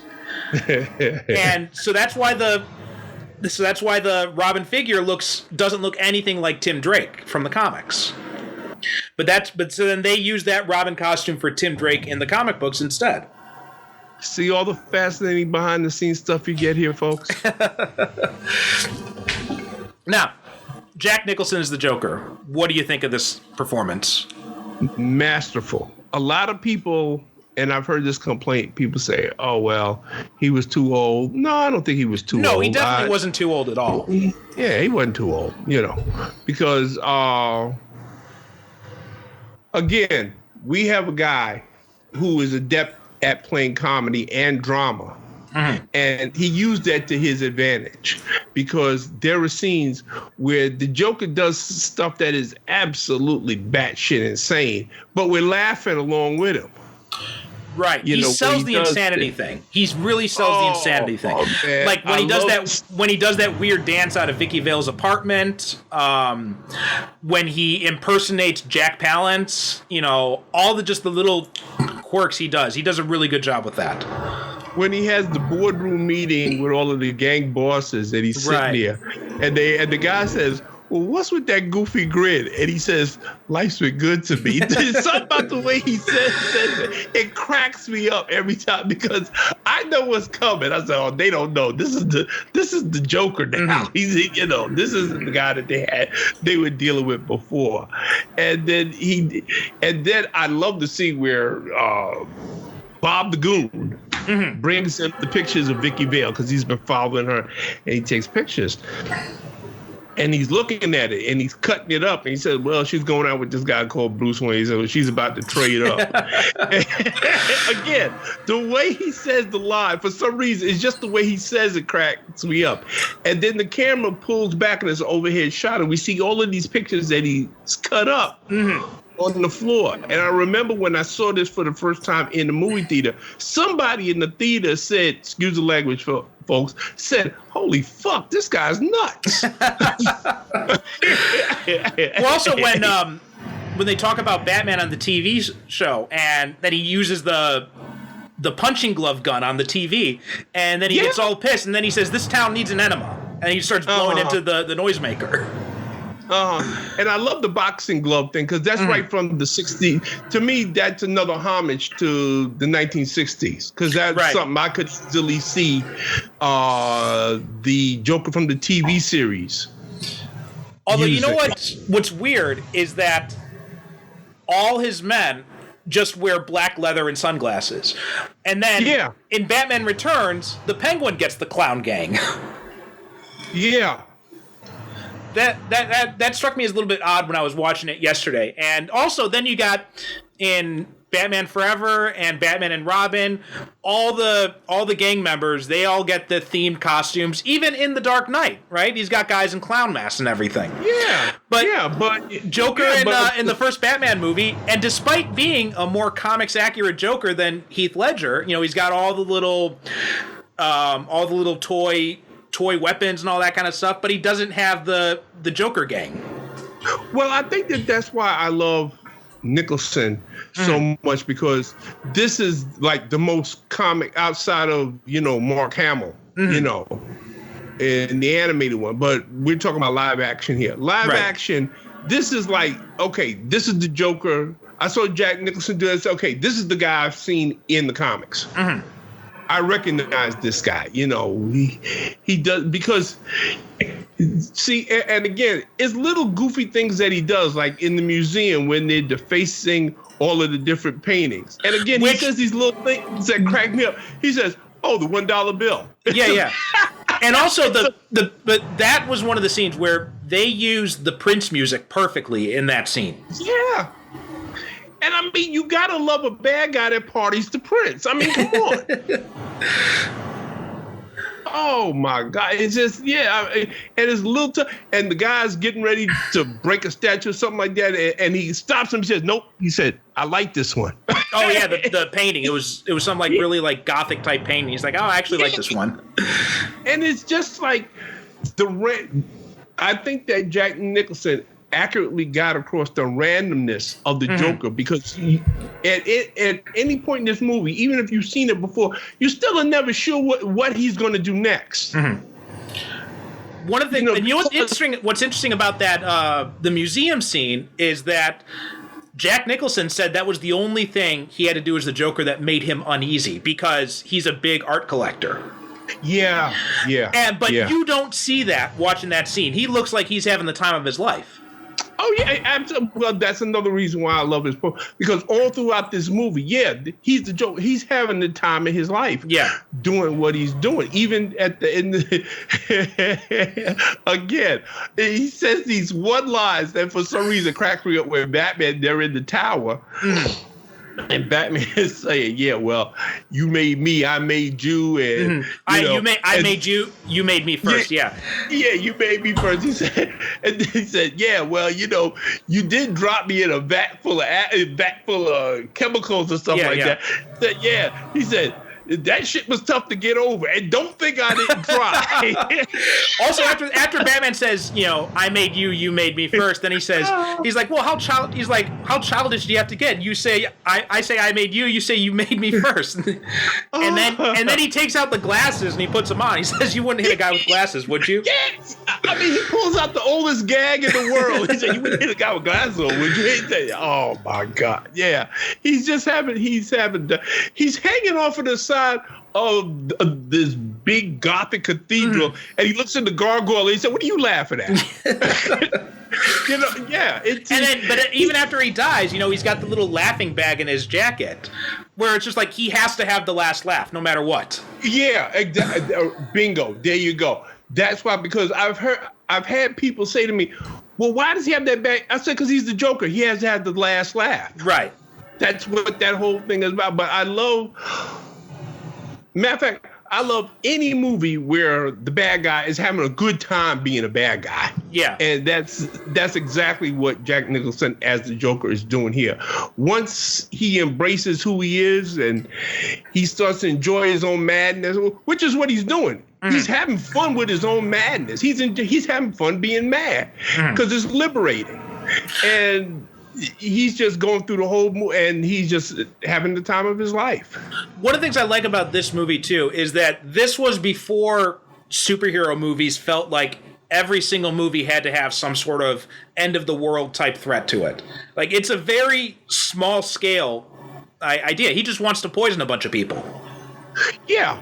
Basically, he just wants to terrorize Gotham City. And it works because, because now studios think, well, we're going to invest all this money into these movies, so it's got to be some massive threat that's going to destroy like the whole city or the whole country or the whole world. But it doesn't have to be, and this movie shows that. Right. Yet another digression, folks. Trust me, you're going to get a lot of them if you hang around with me. Even though I like the movie Suicide Squad, that was the one thing about that movie that I didn't like, because it should have had them going on a mission to some foreign country that goes horribly wrong. Instead, of course, again, we got another save the world plot. Well, you know what I think it should have been, because if you insist on having the Joker in a Suicide Squad movie, send the Suicide Squad after the Joker. Yeah, thank you. That's what the movie should have been. Exactly. That's what I thought it was going in, and then when you get this whole thing with the Enchantress and all that, I'm like, what the fuck is this shit? Yeah, I mean, okay, why else would you have Harley Quinn on your team if not because she knows the Joker? Right, exactly. That's what I thought the movie was going to be. Okay, have the Suicide Squad go after the Joker. And the Joker says, okay, good, finally a challenge. Because he just sees, well, you know what? Let me kill these suckers so I can go back to my real job of bedeviling Batman. Right. Instead, you've got this weird, where he's like a side character and all that, and it's just completely shoehorned in because they wanted the Joker. Yeah, exactly. And that's what it's reduced to ultimately. The Joker's just in there just because they wanted the Joker. Right. And that was the only reason why they wanted it on there. Once you get into the whole thing, because it really doesn't say much for Amanda Waller's plan when the first mission that you have is that you have to take down your most powerful member. Right. It just makes her look really incompetent. Yeah, if I was the president, I would say, well, you know what? You're going to get very familiar with Belle Reeve because you're going there now. Yeah. All right, so let's talk about the design of this movie, because one of the things I think they did really well was the Batmobile, and just like this is one of my favorite Batmobiles, bar none. Oh, absolutely. Like absolutely. They took it to a whole new realm. Like, it wasn't, because even in the comics at this point, like, the Batmobiles were not like what you see now when you look at the comics. This thing in this movie is built for only two things: speed and power. Right. Which is what, because Batman realizes he may have to outrun cops. He can definitely outrun cops in this thing. And, it's like a battering ram on this. And it's a very intimidating looking car. Right. I mean, you look at it and you say, holy shit, it makes you want to. And you look at this, like, you compare it to the Tumbler in The Dark Knight and the Batman Begins, and the Tumbler is not a Batmobile. Like, you look at it, it's just a black tank. But you look at this, and it's Batman's car. Yeah. And it's used to great effect. They have that wonderful scene where after he rescues Vicky Vale, and they're driving back to the Batcave, and they're going through the woods, and it's got like this real spooky music playing, and the leaves are flying and everything like that. The Batmobile is going through the woods. Scene. Yeah. Oh my God, that's just so evocative. Also, the way it opens, the canopy, how it slides open just like a Harrier jet. You know why they did that? Yeah. Why? Because when they showed Tim Burton the designs, Tim Burton's looking at it and he's like, where's the door? And they realized they forgot to put doors on the damn thing. So then they had this idea of, well, let's just have the canopy slide forward. And that's become a trademark of the Batmobile ever since. Wow, cool. Yeah. Yeah, but again, since he's the only one driving the thing most of the time, he really doesn't need a door. Right, exactly. In that case. Yeah. So it does make kind of sense that, because I know if I had a car, now I would because I'm a little bit older. But if I were younger and I had a car like that and I was the only one driving it, what do I need doors for? Nobody's getting in this thing except for me. But exactly. it's an exceptional design, and yeah, I mean, my favorite Batmobile is the one from the 1966 series, but this one is this close. Mm-hmm. I'm pressing my palm together, folks. It's a this close runner-up for my favorite. I absolutely loved it. I love the whole design of this movie, the whole look of this movie. Mm-hmm. One thing that I like doing, folks, and maybe some of y'all might want to do this, there's some movies I'll watch and I will use the controls and I will take all the color out of it and watch it as a black and white movie. I've done this with Batman. I honestly believe they should release Batman as a black and white movie. You know, they did that with Logan. They had a black and white version. Yeah. It was called Logan Noir. Because now, when you look at Batman, it looks like a German movie from the 1930s. Yeah. Yeah. And the architecture really plays that up because that's what it looks like. It looks like one of them, solid movies from the 30s and stuff like that. It looks like one of those cities that was, built for, because the whole thing was on a sound stage anyway. Right. Well, this goes back to something you mentioned earlier, and that's the timeless feel of it, because you've got this like kind of Gothic architecture, the style of the cars, the clothes, everything. And the animated series also did the same thing, where they had like these 1930s style cars, but then they had like and they had like the Art Deco architecture, but then they had modern technology mixed in with it too, and it all just works. Yeah. And I think that's why this movie doesn't look dated at all, because it has that timeless quality. It has all these different, elements from different. Like I said, I was watching it, and there were things. Okay, well, that's from the 1930s, and that's from the 1940s, and that's from the 50s, and that's from the 60s. There's nothing in there that you could point to and then say, okay, well, this movie took place in 1969. No, I mean, you can't say that. Mm-hmm. But now here's getting some of the criticism of it. Like when you're looking at Tim Burton's Gotham from up high, it looks amazing. The problem is when you get down to the streets, because it's all on sound stages, it doesn't feel lived in. It feels very artificial. Like even when you see people around, it's like there's only 20 people living in this city. Well, that's because we're also going by the same things over and over. I mean, like we keep going past Gotham City Hall, and we keep going past the Monarch Theater, and we keep going past the town square. It's like there's only like 3 parts of Gotham that we really see in this. Really, there's only 3 parts of Gotham City that we really see in this movie. It's not like in the sequel where they open it up a little bit more, and we get to see more of Gotham City. Yeah, but in the movie. But that's one of the downsides of this movie, is that the Gotham City does not feel like it's a lived-in city. Whereas, with one of the things the Nolan films did well, which I think it was, I'm biased because I'm from Chicago, but in The Dark Knight, it's all filmed in Chicago. It's filmed on location, so it feels like a real city. Oh yeah, absolutely, yeah. And also when you take it back to Donner's Superman, because they filmed it on location in New York City, so it feels like a real city. Yeah, I mean, there's no doubt that I like the fact that this movie, Batman, it takes place in its own reality. And I think that in all superhero movies, I think it's necessary for them, even though they take place in what is quote unquote the real world, it has created its own reality. Right. So when we watch a Spider-Man movie, we're watching Spider-Man's New York. We're not watching our New York per se. We're watching Spider-Man, and it has to be recognizable as Spider-Man's New York.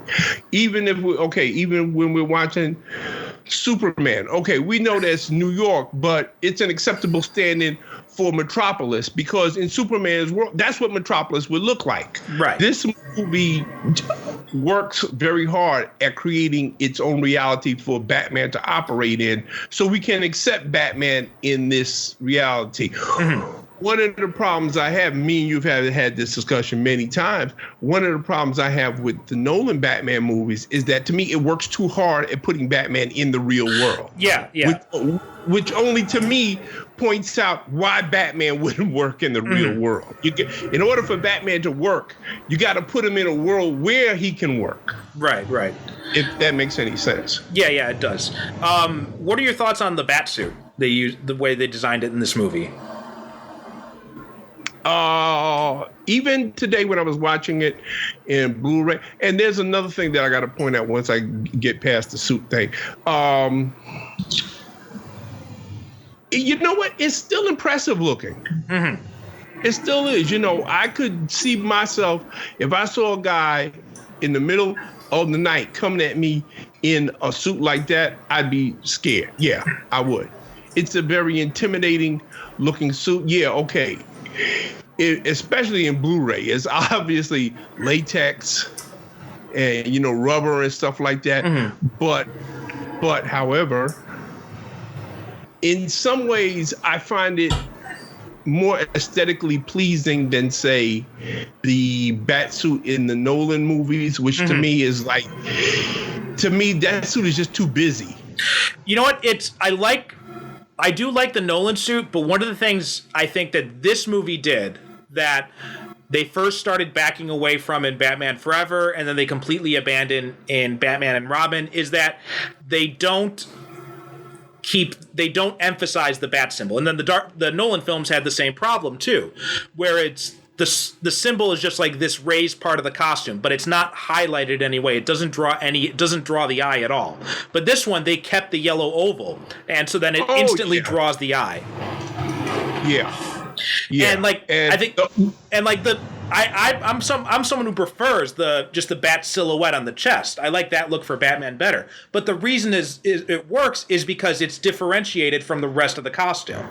Whereas in when you have an all black costume and there's no outline or anything, it just doesn't work. Right. Yeah. And you know what? It's not dramatic enough. Right. I mean, it's like Superman's S. When you see that S, you say, "Oh shit!" Shit is about to get real. Now, when you see that yellow bat symbol, shit is about to get real. And for those of you listening to this who don't know, because that was a thing that was going on way back there. Well, why would Batman have that big yellow thing on his chest? Well, that's to give the crooks a target to shoot at because he's got because he's wearing body armar. That's the most armored part. Yeah, and that naturally draws your eye, and that when it draws your eye, it draws your attention there. So if you're a guy who's panicking with a gun, you're going to shoot at the first thing that draws your attention, which is the bat symbol. Right, that bright yellow symbol as opposed to all this other black on there. Right. Going back again to Ben Affleck, he's the guy that got the best bat suit. Definitely. Yeah, he got the best bat suit. I got lots of criticism for Zack Snyder, but one thing he did right, at least in Man of Steel and Batman v Superman, was the costume designs. Justice League, that's another story, but that worked really well in that. You looked at him and I said, "Oh shit! Well, he looks just like a Frank Miller drawing." He does. Looks exactly like he walked out of Dark Knight Returns. Exactly like looks exactly like a Frank Miller drawing. It's incredible. But what were we talking about again? We were just talking about the overall design of the costume. Oh, okay, yeah, the overall, Now, of course, when we have Blu-ray and everything like that, and you can see all the little design flaws and everything like that, it's not as awe-inspiring as when I first saw it but still, it works for me, as a lot of this movie works for me and everything like that. And as a little side note, I was going to say the Blu-ray. When I first saw this movie, there was a lot of criticisms that was of this movie because people say, where's all the black people? Because except for Billy D. Williams, didn't seem like there was any black people lived in Gotham City. Right. Now, when I first got the Blu-ray and I watched it, I said, holy shit, because there's all these black people that's in the movie now that I never saw before. Really? If you look at the crowd scenes in Gotham City Square and everything like that, there's tons of black people walking around. Oh, wow, I didn't even realize that. Well, you know what? This is the thing that always blows my mind when I watch a movie that I may have seen umpteen times, then I get the Blu-ray and I watch it, and I'm saying, wait a minute, they must have added shit in here because all this stuff wasn't in this movie before. And I've seen this movie a dozen times. But now all of a sudden I'm seeing things in there I never saw before. Right. I don't know if it's because of the picture quality, the resolution and everything like that. Maybe that's it, why I never saw it before. But yeah, folks, there are black people in Batman. A lot of them. So, a lot of them. Now let's talk about what do you think doesn't work with this movie, like either in general or over time. Okay, the action scenes, they don't work. Especially when we get to the final confrontation between Batman and the Joker, and okay, you got a state-of-the-art jet fighter with rockets and machine guns, and you've even got a computer targeting thing. And I could never understand that scene. It's like, how do you fucking miss him at that moment? And okay, I understand why he did that. He did that purely for the comedic effect of the Joker pulling out this long ass gun, which also is ridiculous. But let me ask you a question, my good friend. Mm-hmm. If you saw that same scene in a comic book, would you buy it? I don't know. Part of me wants to say yes. Part of me wants to say no. Yeah, but okay, but here's my point. There's a part of you that want, because if you did see that in the comic book, I'm willing to bet you would go with it, which is why I'm saying that I think that's the reason why that scene is in there, because it's a comic book scene. Because as you well know, I don't have to tell you, there's a lot of things that you see that's in a comic book that you buy, but once you replicate them on the screen, you say, bullshit. Right. Yeah, that's true. That's true. That's a good point. But for some reason, in a comic book, we'll buy it. Mm-hmm. Yeah, that's a good point. When you see that same scene played out in real life. So I'm saying, I don't like that scene. I watch that scene and I cringe. Mm-hmm. But I understand the psychology of why that scene is there, because it's a comic book moment. Yeah, that's a good argument. It still makes me cringe, though. Oh, yeah, me too. I watch that, I say, shit, here it goes. And I take another drink of rum. I say, okay, here it goes. Here we go. The other thing I don't like about this movie, and it's a criticism of basically all the Batman films except for Nolan, is this Batman has no problems killing. Oh, he straight up murders at least 15 people in this movie. Yeah. He straight up murders. And it gets worse in Batman Returns, because then he gets downright fucking sadistic. Like, he straps the bomb to the guy's chest and he smiles right before he kicks him away. Now, mind you, I've had this argument with people because there's a scene where the Batmobile goes into the Axis chemical plant. Right, yeah. And there's the machine guns come out, and it goes through the door, and, the bombs come out and it blows up the place and everything like that. Now, the Batmobile comes out. Now, we see Batman is stood outside, sending it by remote control inside. So I've had people say to me, well, Batman didn't know those guys were inside, so he can't be held responsible for kill. But then right after that, the Joker's in the helicopter and he says to Batman, you missed me. Yeah.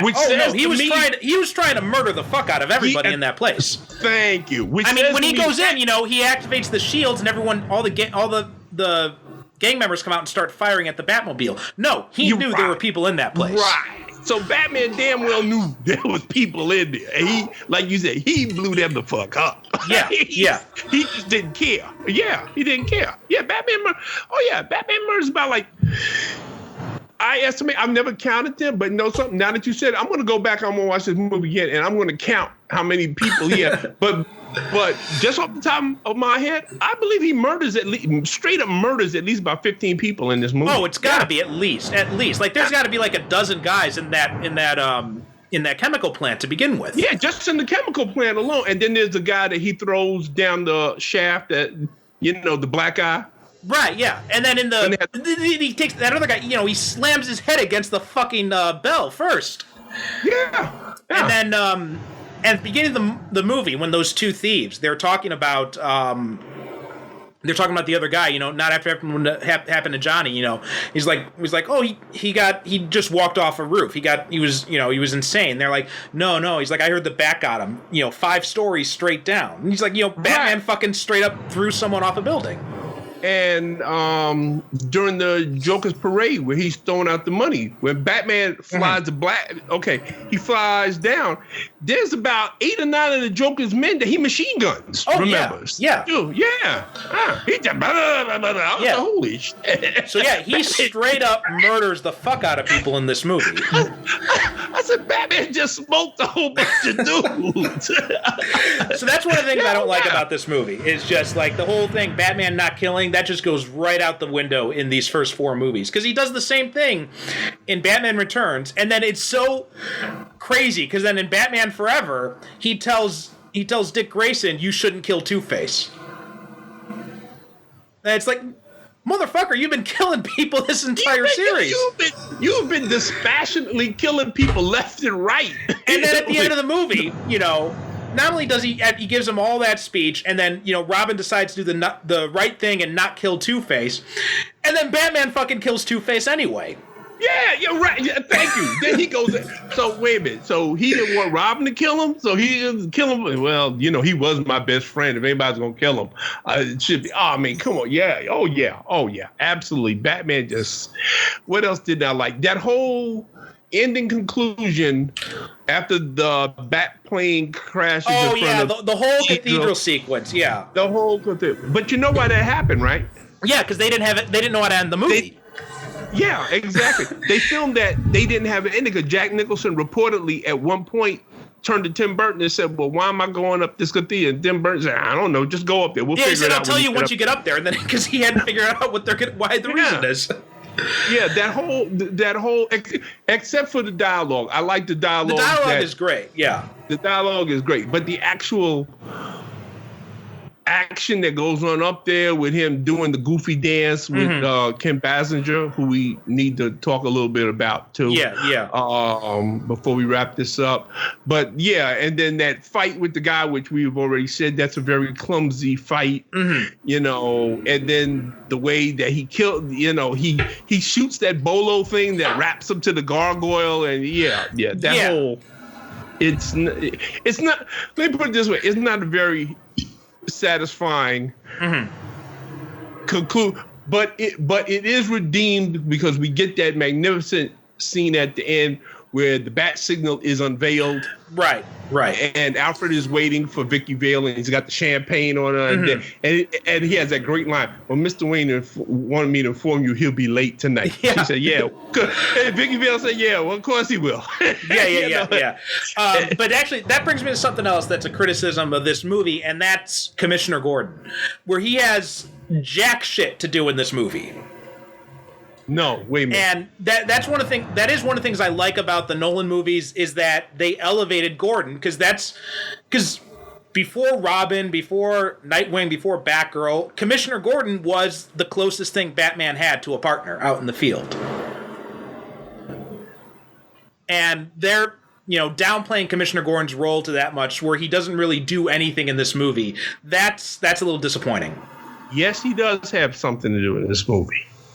He has that scene where he is us for one moment when he's in the Axis chemical plant and they're looking for Jack Napier and he's running around taking an axe to all of the, chemical things, stuff like that. Right. And Commissioner Gordon looks up and he sees Batman standing on the catwalk above him.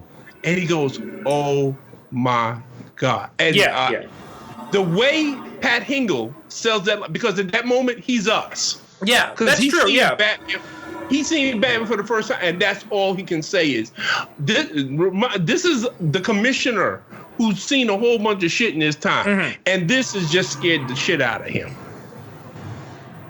Yeah, because he's seen Batman for the first time, and he downplays him in this movie. I agree with you on that. Commissioner Gordon should have a bigger role because he is Batman's ally, but I would like to present you with the argument that we are being presented, because obviously in this movie, Batman has just begun his career because the police aren't sure who they're dealing with yet. They even haven't, they don't call him Batman formally. They just refer to him as, the Bat. Really, mostly in this movie, they call him the Bat. They don't call him Batman until later on. So he hasn't yet formed that relationship with Commissioner Gordon that he will have later on. Right, and I can understand that argument, but then in the sequels, he still doesn't do anything. And that's where I think the ball was dropped. But I think that tone was kind of set in this movie. Well, I know what, I can't argue with you on that one. You're absolutely right. No, you are. But like I said, I do love that one magnificent scene. That is a great moment. Yeah. I also do like I never really realized it when I was younger, but the corruption angle, like I did like how it stood out a little bit more as I'm watching it in repeat viewings, where like you've got Eckhart, who's basically pre-crisis Harvey Bullock. Because most people probably think of Harvey Bullock, they think of him from the animated series, because that's where most people were introduced to him, where he was he's a gruff, but he's a good cop. Whereas in the pre-crisis universe, though, Harvey Bullock was a corrupt cop. Oh yeah. Harvey Bullock was a straight up crooked cop. Yeah.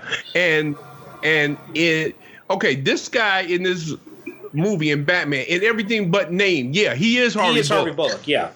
Yeah, he's got a different name, but that's Harvey Bullock. That's who he's supposed to be. And like you said, the corruption angle, I like that scene with Pat Hingle. Because he's at the charity ball. Mm-hmm. And Alfred has interrupted Bruce Wayne, and he told him, he said, "Oh, well, Commissioner Gordon had to leave suddenly." And they have that nice little conversation about the champagne. Right. And then Alfred reminds him, Commissioner Gordon left early. He said, and then he goes out one door. He says, "No, sir, you need to go out that door." Yeah. And then he goes out to the Batcave, and he's been recording the conversation. Right. And he's talking to the cop, and they're having a whole little, like you said, discussion about the corruption, everything like that. Because the guy said, "Oh yeah, well, Bullock, he told you, Bullock, Eckhart, he got the line from Jack Napier, and he's going to get him, because Carl Grissom and everything like that." So, wow. And like, it's a. And then when he goes to the Axis Chemicals, he's like, I want him taken alive because he wants to flip Napier. Right. Yeah. And he says the man who shoots Jack Napier will answer to me. I'll have his badge. And there's little tight economical scenes like that, like. We haven't talked much about her, but I want to get into it now before we wrap this up. Kim Basinger as Vicky Vale. She makes her entrance and is one of the great entrances in any superhero movies because we get to see her legs. And it turns out that Alexander Knox already knows who she is because she's a famous combat photojournalist who's been to, which is a nice little thing. They mentioned Corto Maltese, which if you're a DC Comics fan, you say, bam, oh shit, Corto Maltese, I know that. That was from Dark Knight Returns. Yeah, which I thought was pretty cool, know, that they put that in there. And as a matter of fact, I've heard that country being mentioned in other. It's been used in other ones. Yeah, it's been used in a lot of other stuff. It's become part of it's like one of the fictional countries in DC. So now they've got that, and they used it in Arrow. That was where Malcolm took Thea to train her. But I think a lot of people criticize Kim Basinger in this movie because they say, well, she's just a damsel in distress in this movie. And I really don't think so. She's reported as following a story, and she's following her instincts. Yeah. Get this story. But then, like a lot of us, a damsel in distress, folks. This is how I see a damsel in distress. Damsel in distress is much like a reluctant hero. Mm-hmm. They both get caught up in events that are over their heads, and they have to deal with it the best way they can. Right. And one of the things I like is the scene when they're being chased by the Joker's guys, and she's photographing the whole thing. Yeah, right. So she's still doing her job throughout the whole thing there. Right. She's doing her job. She's photographing all kinds of stuff that's going on, everything like that, which also, leads to the scene where Batman, and then you wonder, well, what else did he do when he was... because he's in the back cave and he says, well, there's one more thing from you I need. And she says, what? Then his cape goes up and the bats are flying. And then you just see him in the bed the next day. You said, wait a minute, what did he do to her? Yeah. That's a little creepy on retrospect. Yeah. And you know something? I never thought of that until, like I said, today, which is why I like, and I know there are plenty of people, they say, well, I can't watch a movie over and over again. But I do, because every time I would see a movie, I see something different in it. Oh, yeah, definitely. Like I said, I've seen Batman about a dozen times since it originally came out. But today was the first time that occurred to me. I said, wait a minute. What else did he do to her? Yeah. Why did he put her in her bed? He could have left her on the couch. I mean, we're talking about a guy that murdered 15 people, so hey, it's not like he's got a lot of scruples. One other thing I want to mention is that Alfred Guff in this movie as Alfred, or not Michael Guff. I can even call him Alfred because he's so iconic. But he's so he is amazing as Alfred. Like, he's got that sardonic, dry British wit thing for him, and he plays it so well. Alfred should always be the one person that can call Bruce Wayne on his shit. Exactly. Yeah. Otherwise, there's no reason for Alfred. Right. And like, you know, I like Michael Caine. You know, nothing against him. I thought he did a great job, but I think Guff really embodies Alfred a lot more. You know what the problem with Michael Caine was? Michael Caine seemed to me to be too buddy-buddy. Yeah. You know, he's like his hangout buddy, his best friend. Whereas, to me, even though he's known Bruce Wayne ever since he was a boy, there should be a little bit of because, okay, bottom line is Alfred is an authority figure in Bruce's life. Like I said, he should be the one person that can always call him on his shit. Mm-hmm. And in order to do that, there's a little bit of distance he has to maintain from him. Like, he still calls him Master Bruce. He still calls him Master Bruce, even though he diapered his bare bottom. Exactly, yeah. But he still calls him Master Bruce, reminding him of his station in their relationship as well as Alfred's station in his relationship. Yeah. It's a fine line that their relationship has, because he loves Alfred to death. Yeah. And Alfred loves him to death. But it's still a level that they have to maintain, because if they don't, then Bruce may slip over into a darkness that Alfred can't pull him out of. Right. And if Alfred allows his affection for this man that he's seen grown up and seen the loss of it, but he still has to maintain a certain dispassionate attitude so that he can say, hey, listen, you need to stop that shit. Yeah. So he does a really good job. The only other person I think who comes close to being as good as Guff is Jeremy Irons. And again, in Batman vs. Superman, there's some good things. Because he's got that thing where he talks to him anyway. Listen. Okay. Yeah. And I mean, he's got that world weariness. Mm-hmm. And they have this terrific scene in Justice League. A lot of people don't even, it must have went right past them. But I know you picked up on it when they're on the plane and they're going someplace, and they actually make a reference to Batman Returns. Yeah. He says, one misses the day when the biggest thing we had to worry about was wind up exploding penguins. Yeah. And I said, what? But I love that scene, because when I heard him say that, I say, you know something? Yeah, I can see this as being the Michael Gow and the Michael Keaton Batman and Alfred 20 years later. Yeah. I can see these same guys in them. Although Jeremy Irons is much younger than that. They shortened the age difference between them, though. But other than that, in characterization, you're absolutely right. Yeah. I mean, he nails it perfectly in, like I said, and I keep going back, this movie, it establishes character very quickly. Mm-hmm.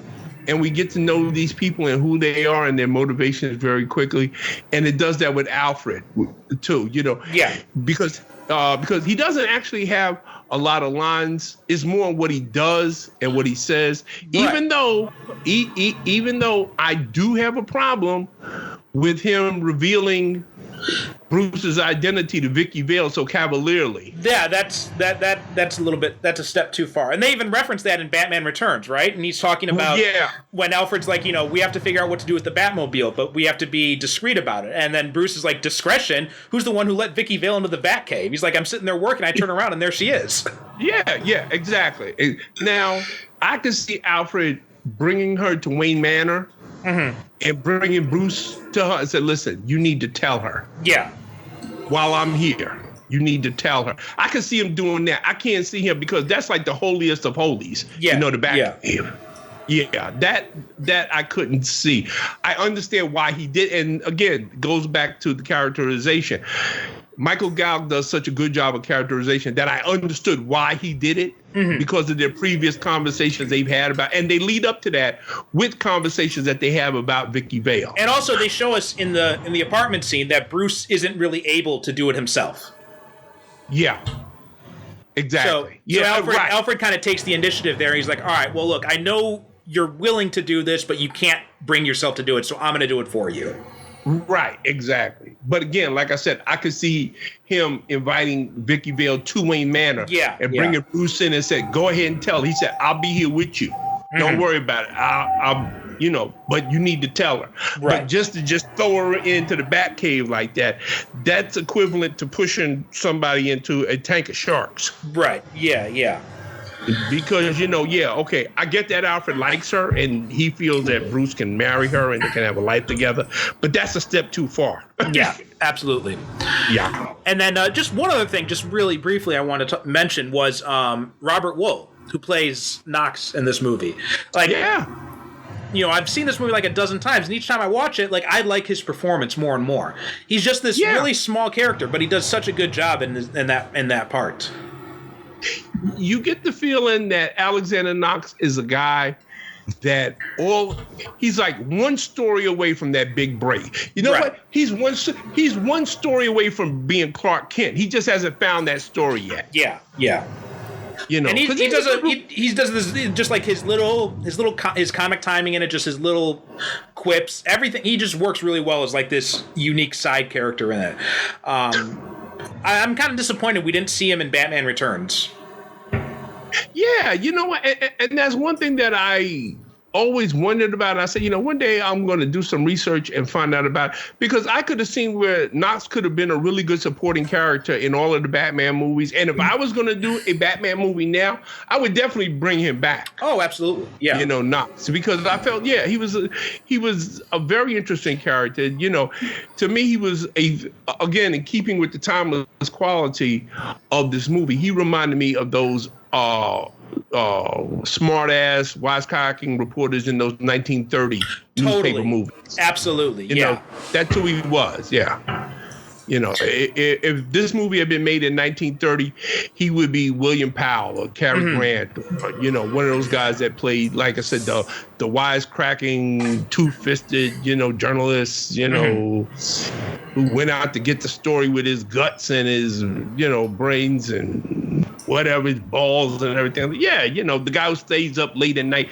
3 o'clock in the morning, he's on his typewriter pounding out the story. He's got a bottle of scotch that's on the table and a whole pack of cigarettes that he done smoked and everything like that. He gives off that vibe to me. Again, another reason why I like this movie, because it's a lot of different things. It's so many things that this movie pulls together and makes it work. Yes. So well, which is why I put it on an equal footing with Superman, in that, again, we would never see superhero movies the same way again after Batman, because we had never seen, Superman was done seriously, but it was still very light and frothy. Right. And, you walked out of it and you were like, dun, dun, dun, dun, dun. Whereas Batman was a little bit darker. It was dealing with, like a damaged personality. Yeah. You know, was dealing with a very dark villain who's straight up, again, murders people, unlike Lex Luthor, who he's a bad guy, but, you know, he's not really that bad, even though he tried to blow up California. And, you know, but still, he's Lex Luthor. But the Joker was downright scary. I mean, right, you know. exactly. Because he was in your face about killing you, you know. Wasn't there one guy that he electrocuted? He shook his hand. Yeah, when he was in the scene with the mob bosses. Yeah. You know, he says, you know, he's talking about taking over their businesses, and the other guy, Anton, he says, what if we say no? And he says, well, you know, nobody wants a war, so we'll just shake hands and that'll be that. And he shakes his hand and he, you know, electrocutes the guy. And again, you have so many people like Michael Keaton and Jack Nicholson and Robert Wuhl and even Kim Basinger have been in a few. These are people who have been in comedies. And I think that they really actually made their comedic timing, as you so accurately pointed out earlier, they made their comedic timing work in a dramatic sense. Yeah, definitely. In this movie, because there are some scenes, especially with the Joker, like I said, that, you know, it's very funny, but there also horrible shit is happening. Right, you know, you find yourself laughing at it, and then you start to feel guilty about laughing at it. Yeah. But I mean, like overall, I mean, I watched it today, and a matter of fact, I was just saying on Facebook early on, I said, you know what, I'm going to watch the rest of these Batman movies tonight and tomorrow, because watching Batman, it's like potato chips. You can't stop at just one. You gotta watch them all over again, which is okay. I haven't seen them in about 2 years, so I'm about due. Yeah. All right. Yeah. So yeah, that's pretty much wraps up Batman. I think the only other thing to say is that if they ever make a Batman Beyond movie, they got to get Michael Keaton back. Oh, absolutely. You know what? Because I know they're having this big Crisis on Infinite Earth crossover on the CW. And I know they got Kevin Conroy, or you know, they got him. He's going to be in it. I think they should have just moved heaven and earth to get Michael Keaton. But you know what? That would have been amazing. He strikes me as the type of guy that would do it just for fun. He might, yeah. You know, if they came to him and said, Mike, you know, it would be nice if you would, you know, just come on and just, you know, you don't have to be in a whole episode. Just be in the scene, you know. That would have been nice. But if they do, I would like to see him playing an old Batman at some point. Hopefully we'll get that happen. Because after seeing him in Homecoming and Birdman, I'm just like, you know what? The guy's still got it. And he's at the right age now. He looks perfect for the part now. He looks more like Batman now than he did back in 1989. Yes, he did. If they did a Batman Beyond, or if they did a straight up adaptation of The Dark Knight, yeah. Because he had, you know, back then he had kind of like the frilly hair thing going on, which it doesn't strike me as a Bruce Wayne thing. He's not. Like, I think Bruce Wayne should be more of an attractive kind of guy. But, so he doesn't really have that kind of thing going for him, at least not at then. But as old Bruce Wayne, he looks like he stepped right out of the comic. Absolutely, 100%. I couldn't agree with you more. All right, so we got to talk about what we're going to do next. So you chose this one, so that leaves it's up to me to decide for the next movie. Yeah, we're going to throw it back to you, my man. What you got? Well, I thought, because you mentioned how you wanted to touch on some of the milestone movies, but also, what's a big milestone movie that's not Marvel or DC?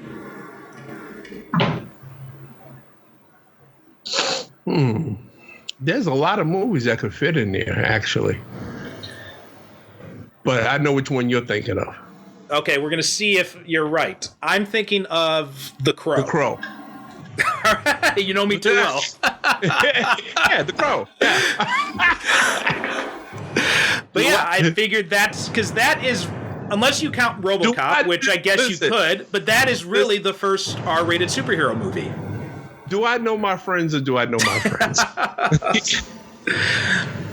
So that's the first R-rated superhero movie, basically, unless you count RoboCop, which you probably could, or Darkman maybe came out before. I'm not sure, but whatever. Darkman. Yeah. So whichever one came out first. Either way, it was a landmark movie at the time, and especially because it was Brandon Lee's last performance. So I figured that would be a good one to tackle next. And actually, you know what? I'm I am glad that you picked that one because it's been about 10 years since I've seen this movie. And I actually saw this movie in the theater.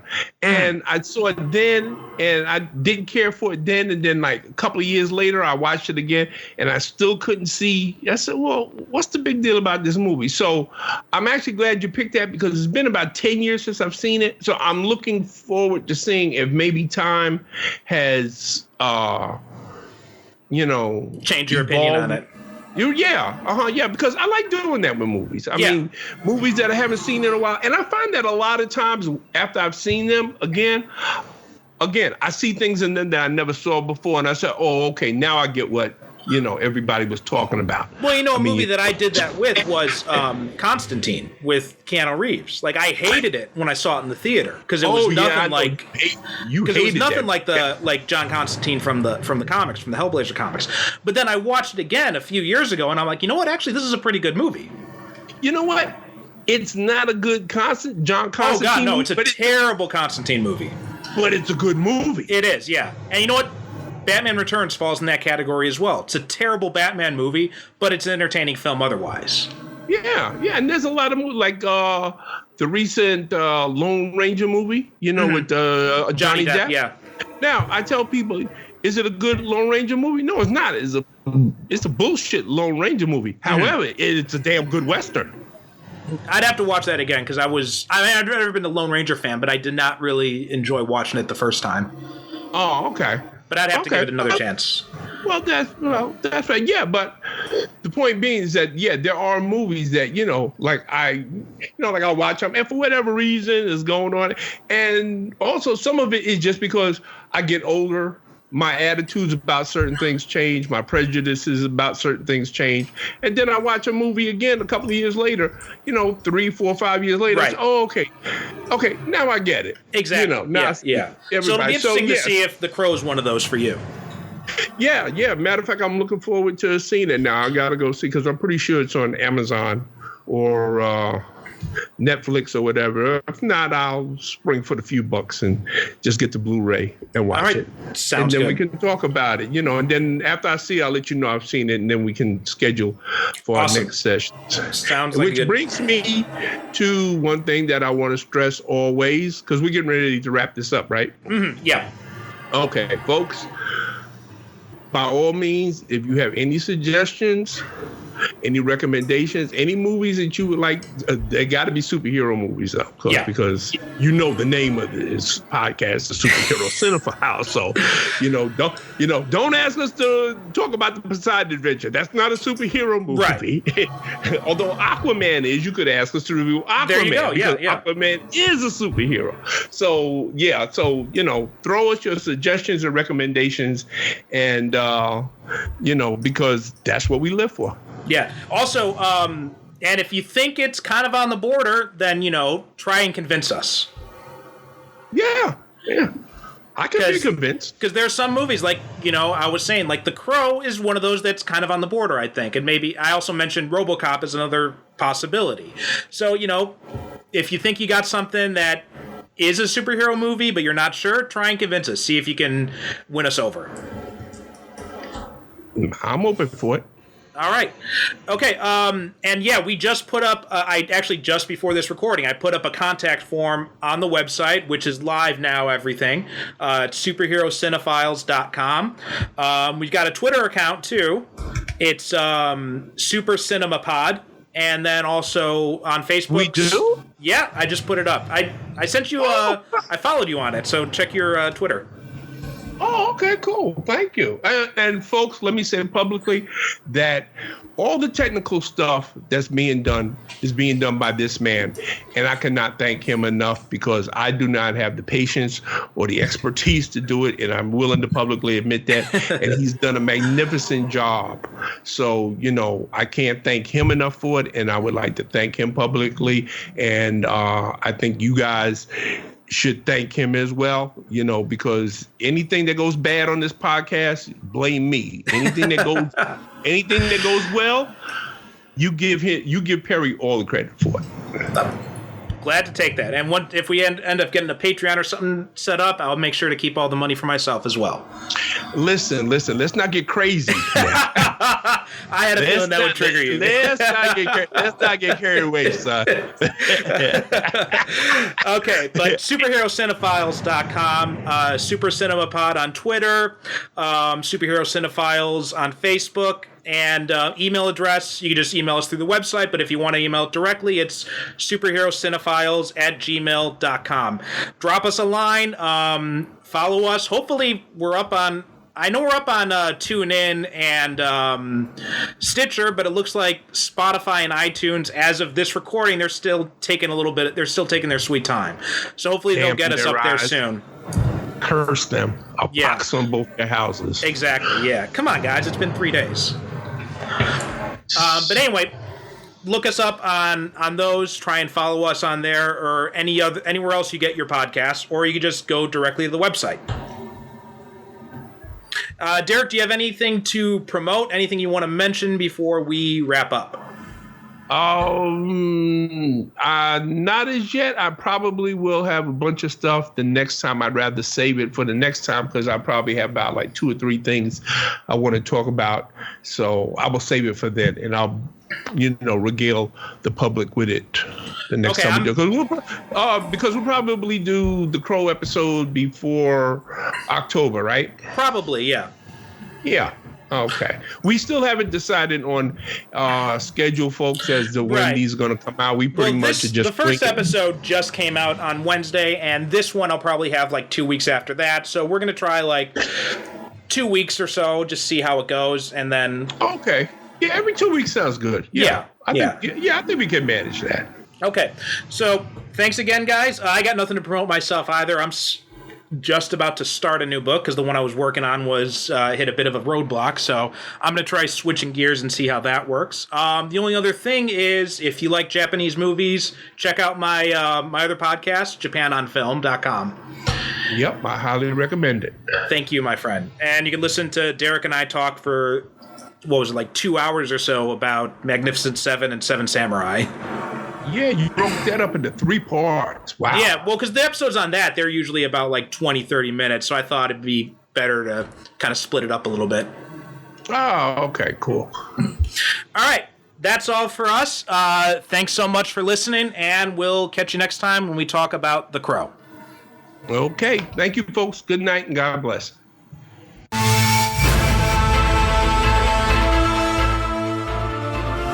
Thanks for listening to the Superhero Cinephiles podcast.